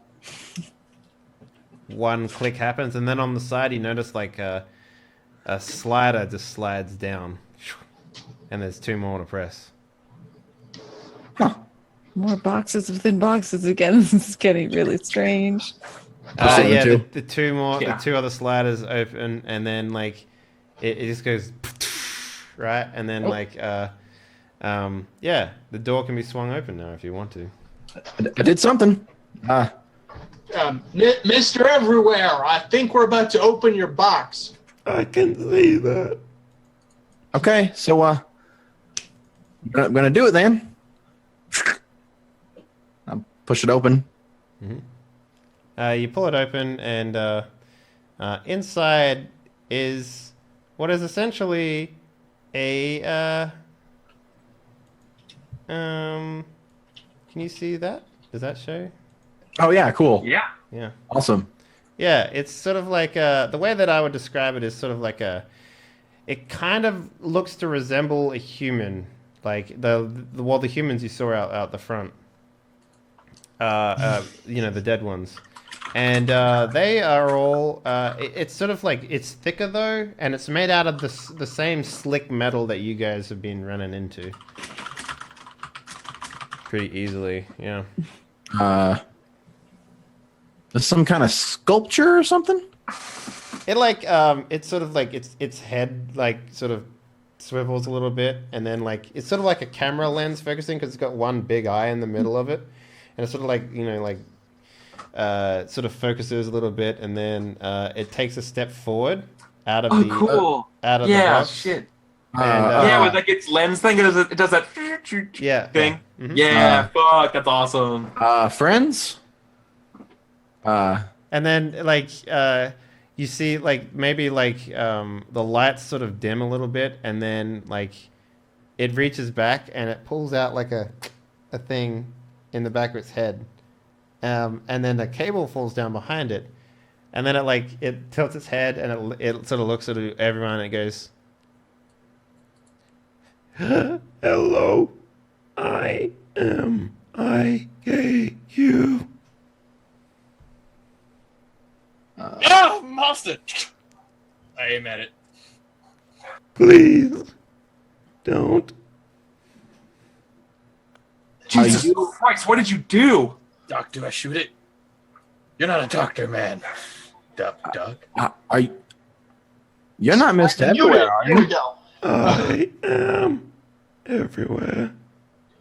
IKU. Shoot it! It's gonna kill you! I'm positive he No, decides he's going to kill us. No, he's not. He's not doing. If I draw. I shoot my gun. You shoot it at him? I shoot it right as soon as I heard something like, I kill you. All right, give me a weapon roll with the armor class of 3, please. Okay.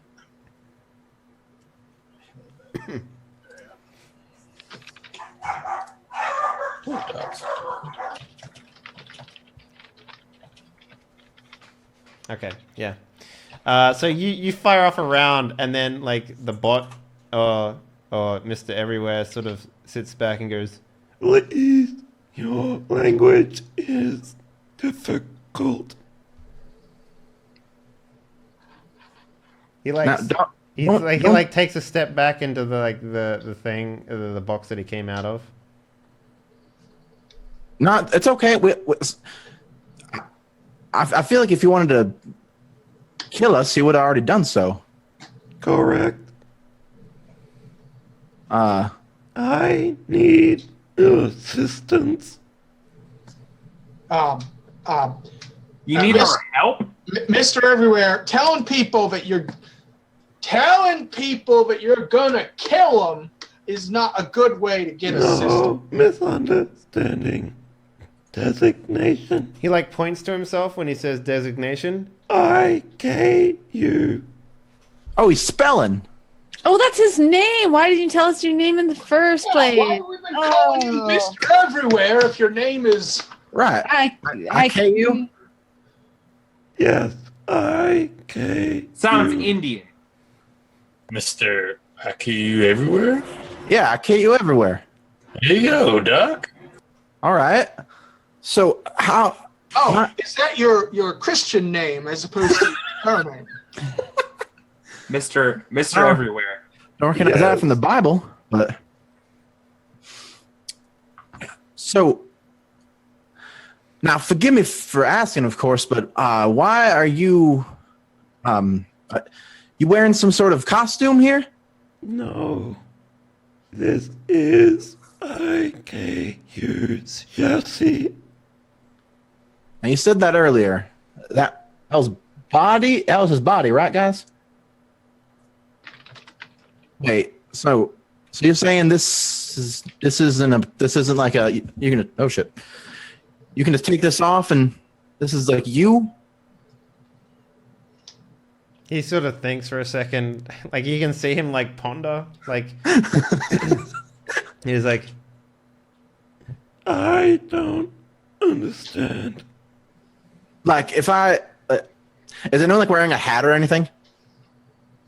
Nope. So if I lift my shirt over my head, kind of like pull it out of my like it's like tucked in pants, and I pull it out, and I like lift it over my head, like see I'm wearing this, and then I can take it off. Just be like, pardon me, excuse me, push him out of the way, and just try to like reach the front of his mask off of his face. he like you like put your hands on his face and you pull forward and he leans Yeah. forward with you. Like it's like chassis. I don't understand this compound thing at all. I never Are liked you gonna- I never liked newfangled things anyway. Doc, So do you is- understand this at all? No. Well, okay. Well, now I don't feel as stupid. Huh. So are you trying to pull up like its face or something? So he'll like walk, like if you allow him, he'll walk past you, and he'll do that. It's sort of like a robotic walk, right? Have you ever seen like the robots from Borderlands, the game, like the loaders? No, I never actually played Borderlands, but I saw Chappie. Is that close enough? Yeah, it's more robotic than Chappie. It's not. It's, Blacktrap, yo. yeah, Is it like yeah, Loaderbot? yeah, the loaders from Borderlands. Yeah. yeah. No, Loaderbot from Tales from the Borderlands. Yeah, that's a loader bot. Yeah. Oh, okay. So it I has got that regular. sort of like robotic sort of like disjointed movement to it, and then he'll walk over to a console and or a computer, but it looks like a fancy light screen to you guys, and he'll push a couple of these buttons on the controller pad, and then he'll point at the screen, and basically it's a design blueprint for his chassis that he's currently wearing, and then he'll say chassis, and then like he'll also say IKU, and then he'll like go to a next one, and then there's one that literally looks like a shiny metal man, and then he's like IKH, and then he'll go to the next one, and then it sort of looks exactly like the aliens that you saw outside, and he's like IKD, and then he'll go to the next one, and he just keeps doing that. He keeps going through like all these pictures for you. Oh, the guys. designation codes. Yeah. Yeah. Mm-hmm. Now, I'm not the most religious man ever. Me neither. Just because I grew up in a monastery. Me neither. But IKU and IKC and IK whatever don't sound like many old Christian names that I've heard of. We're going to have to give you a new name. Please Mr. state Everywhere. designation. Sounds more like machinery parts. You're correct. going to be William Everywhere now. call William you Everywhere. Confirmed. All right, William Everywhere. That's a good name. Wild Bill everywhere. Wow, Bill Everywhere. All right. So what are all these? Are these like other statues of yours? Not Or there's mine. maybe more of them. Maybe they're just asleep. You could try to wake them up. Homo sapiens have developed a lot of Wait, did he just call me a homo? artificial Sorry, I'm thinking of intelligence. Sapien. Oh my goodness. Would you like to know more? Huh. Alrighty. Can we? Do these ones wake up? Are these fellers in here waiting to wake up like you? No. I am the only one loaded. IKU. William Everywhere. All right. So, yeah. I'm just hella confused here. What would you like to know? What? So, are you a person in there? I am an artificial intelligence. I'm gonna So, are you a person in there? I am an artificial intelligence. I think he means not real, guys. I think it means yes. That's just me. Huh. I don't understand. Right. Mr. Bill. I'm just gonna call you Bill. William. Right. William. Sorry. William. I have an important question to ask you. Go ahead. Seems we are in a bit of a pickle. I do not. Sorry, you don't like our common tongue. So It is. to be inside of a living creature. Have you been here long? Judging by the cycle of your planet, I would say at least 4,500 cycles. Cycle? Like a bicycle? Like a gear? Rotation. Huh. What? Pickle does not compute.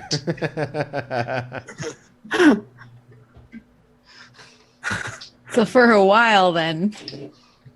That's a big number. Yes. I don't reckon I could easily count to 4,500. That'd take a while. It would take exactly the amount of time required for 4,500 years to cycle past.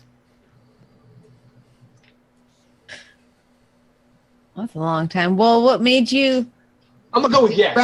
did you run out of like Food or water? Yeah. We need food Yeah. and water to survive. Like I do is that not why require. you came down? No. 'cause I reckon we could reprovision you. The Homo sapiens ship was attacked by the. He like thinks for a second. And he's like, Phallat, By the phallets? Phallat. Okay. There were no survivors. I require your assistance. Now, what exactly are we supposed to do? Deliver a message. I am designed to assist pilots, not pilot myself. Okay.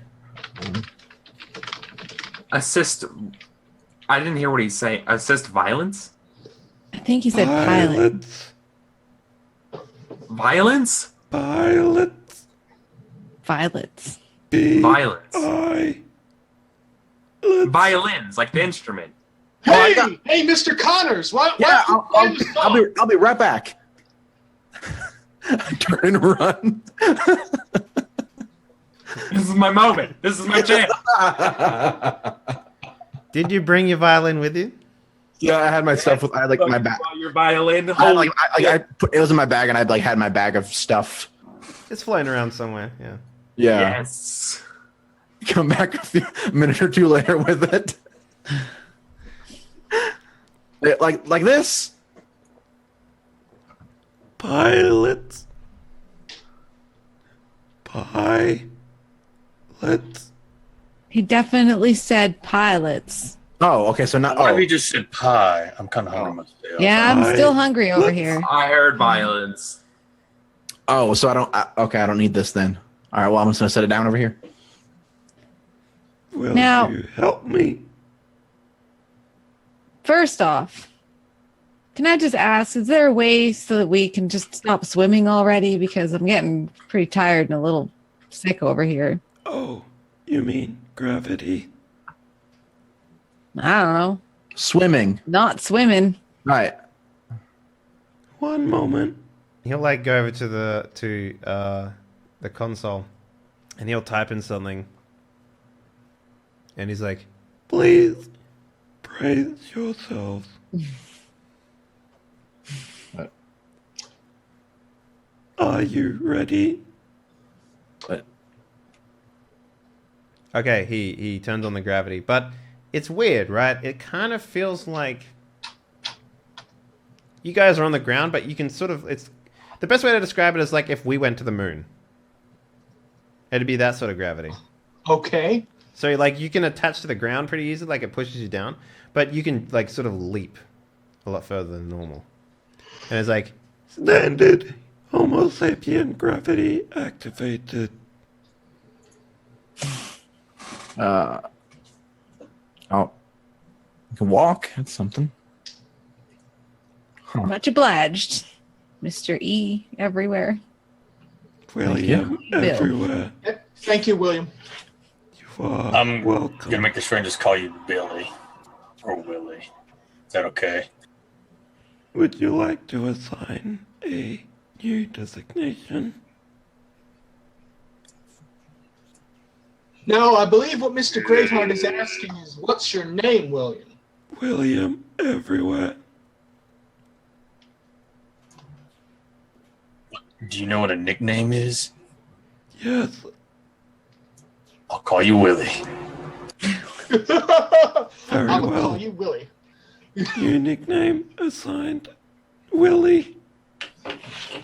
All right. All right, guys. Who wants to go and play with Willie for a bit? I'm gonna go explore. You I'll be right back. require food. I'll Just leave the scene. watch him. I'll watch. Yeah. Yeah, I'm still rather curious about all this. I'm So- hungry. Why don't you figure out what he needs help with? I'm gonna go find the larder. I will assist in preparation of sustenance.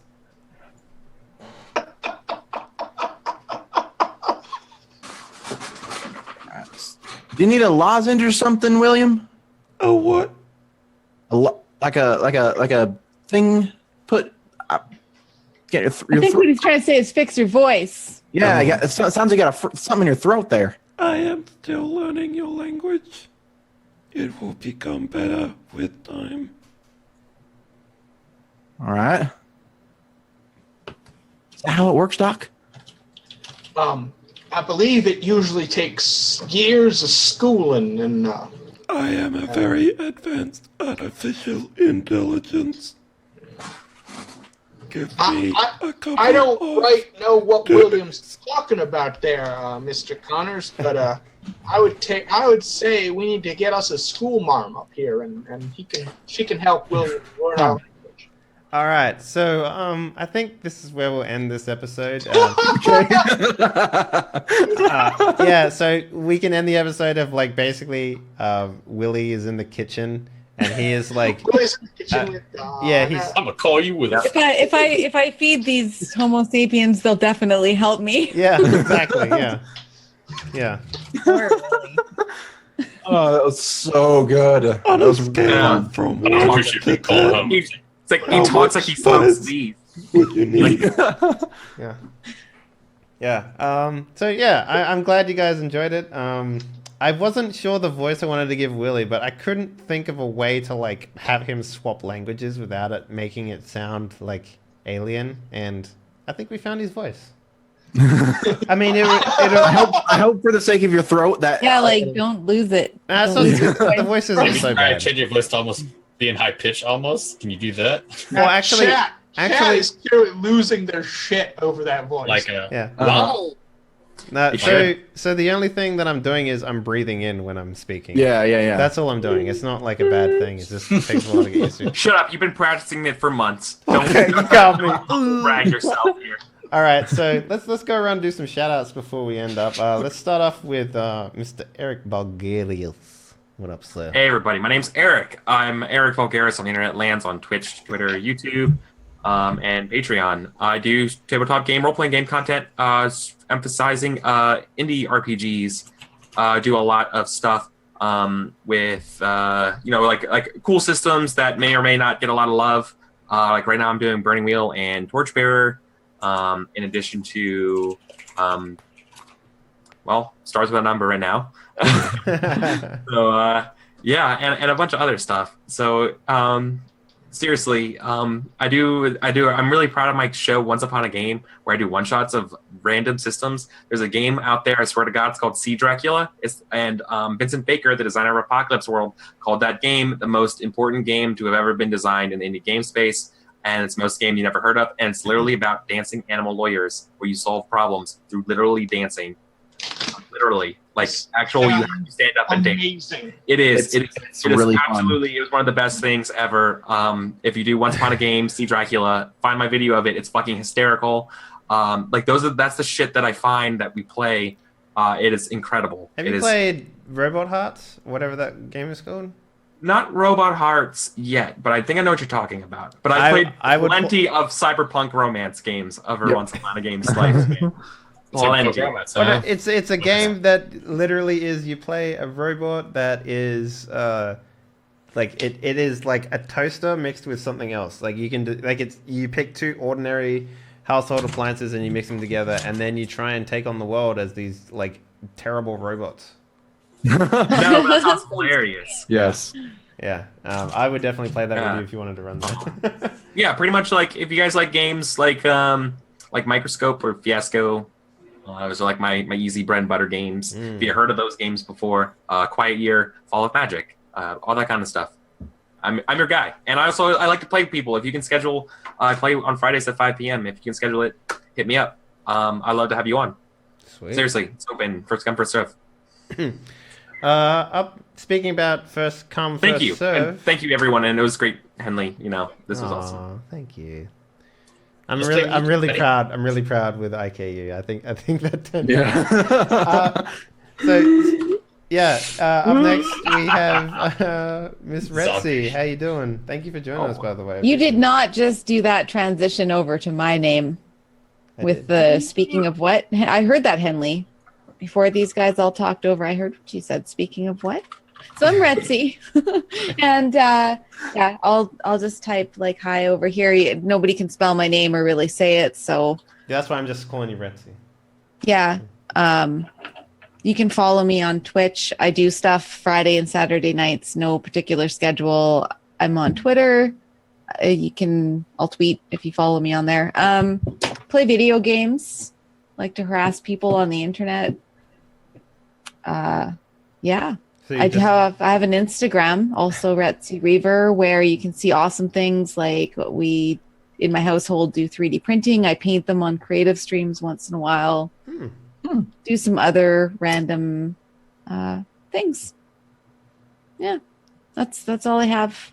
I'm just here for the games. Nice. Up next, we have Mr. Solfang. How you doing, sir? Thank you for playing. Hey guys, I'm a variety streamer on Twitch. Saturdays I also do tabletop gaming.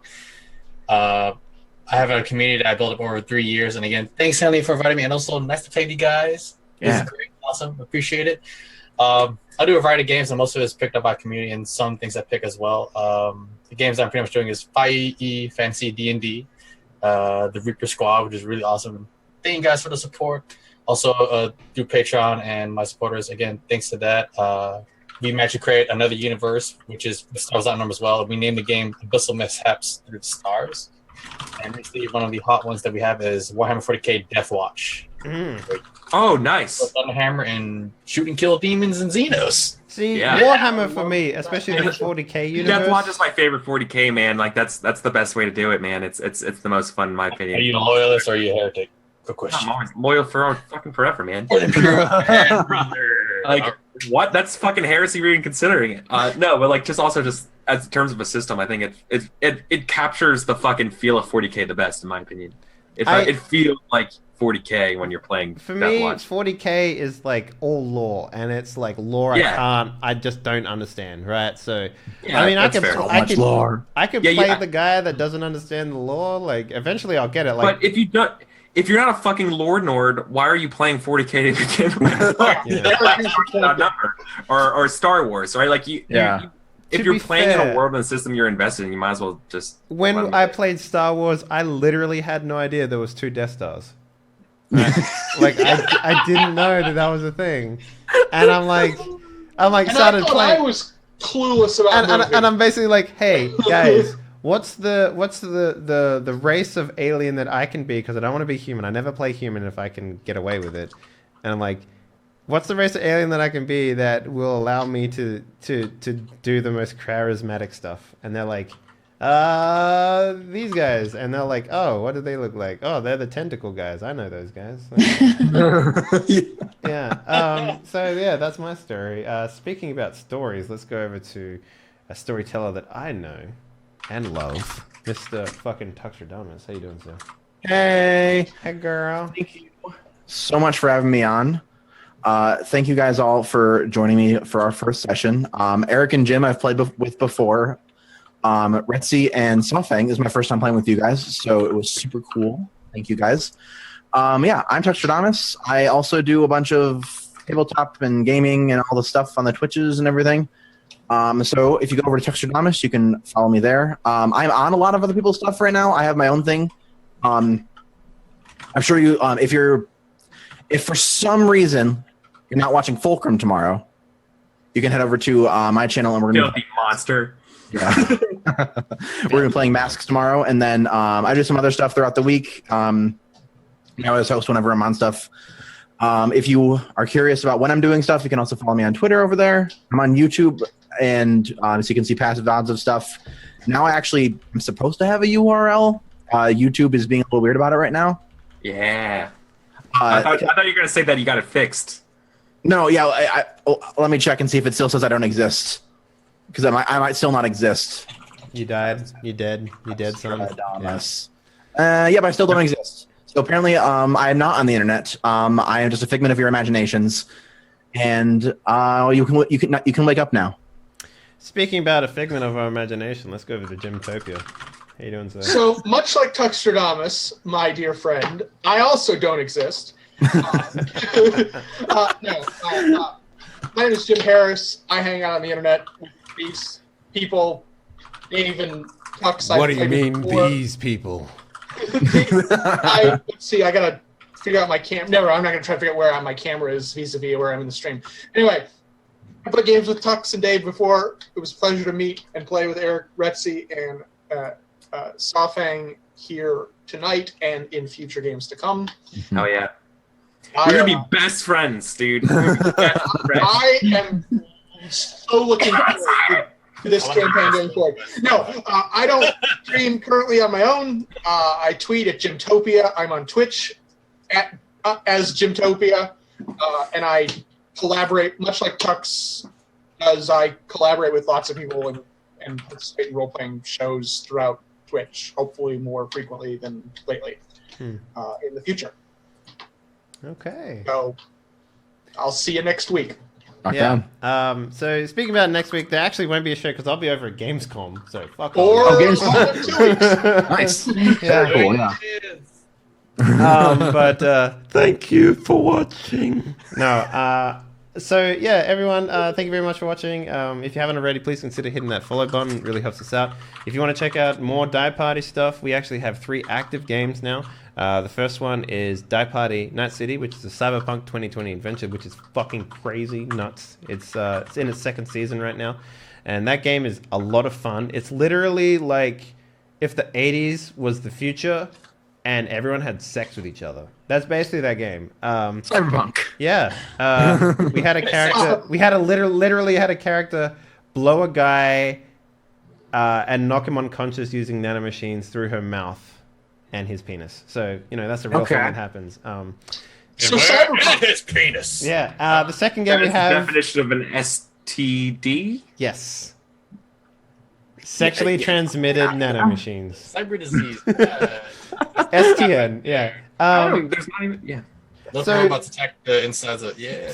The second game we have is this one, Die Party Iron Saddle, which has just started up, and thank you very much for watching. I had a fucking great time with this game. And the third one is Die Party Fulcrum, which is a Mutants and Masterminds game, which is a superhero game. And so basically, the caveat to that is that we didn't pick our own powers, and we don't pick our own powers when we evolve as well. So like... basically, we rolled on a massive table, a 1D1000 table, and we got powers. My character got blood powers. So Do you still have that table? yeah, you want it? I can give it to you. Yeah, man. It's a great I table. want to fuck around with it. Can I? You said it's a Metamorphica, isn't it? It's a Metamorphica. Yeah, it's an actual thing. I'll send it to you. Yeah. Send it to me. Yeah, and that's pretty much it, guys. Thank you very much for watching. Go check out the YouTube channel. It's got all the archive stuff in there. We got like thousands of hours of content on there. I would only recommend watching the most recent stuff because the older stuff is kind of cringeworthy, to be honest, but it's still there. And if using your earballs is more important than using your eyeballs, you can go check out the podcast version of this show as well, which we're on iTunes, and we have a SoundCloud and all that sort of stuff too. And guys, that's pretty much it. As I said, next week there won't be any games next week because I'll be over in Gamescom, so it's not just this game that's affected, but the following week we'll be back. And I want to see how our intrepid explorers taste their first space meal. Yeah. I'm looking forward to finding my first alien guy thing. Oh yeah, it's gonna be good. There are so I'm many looking aliens. forward to lunch. Yeah. All right, guys, we out of here. Bye bye.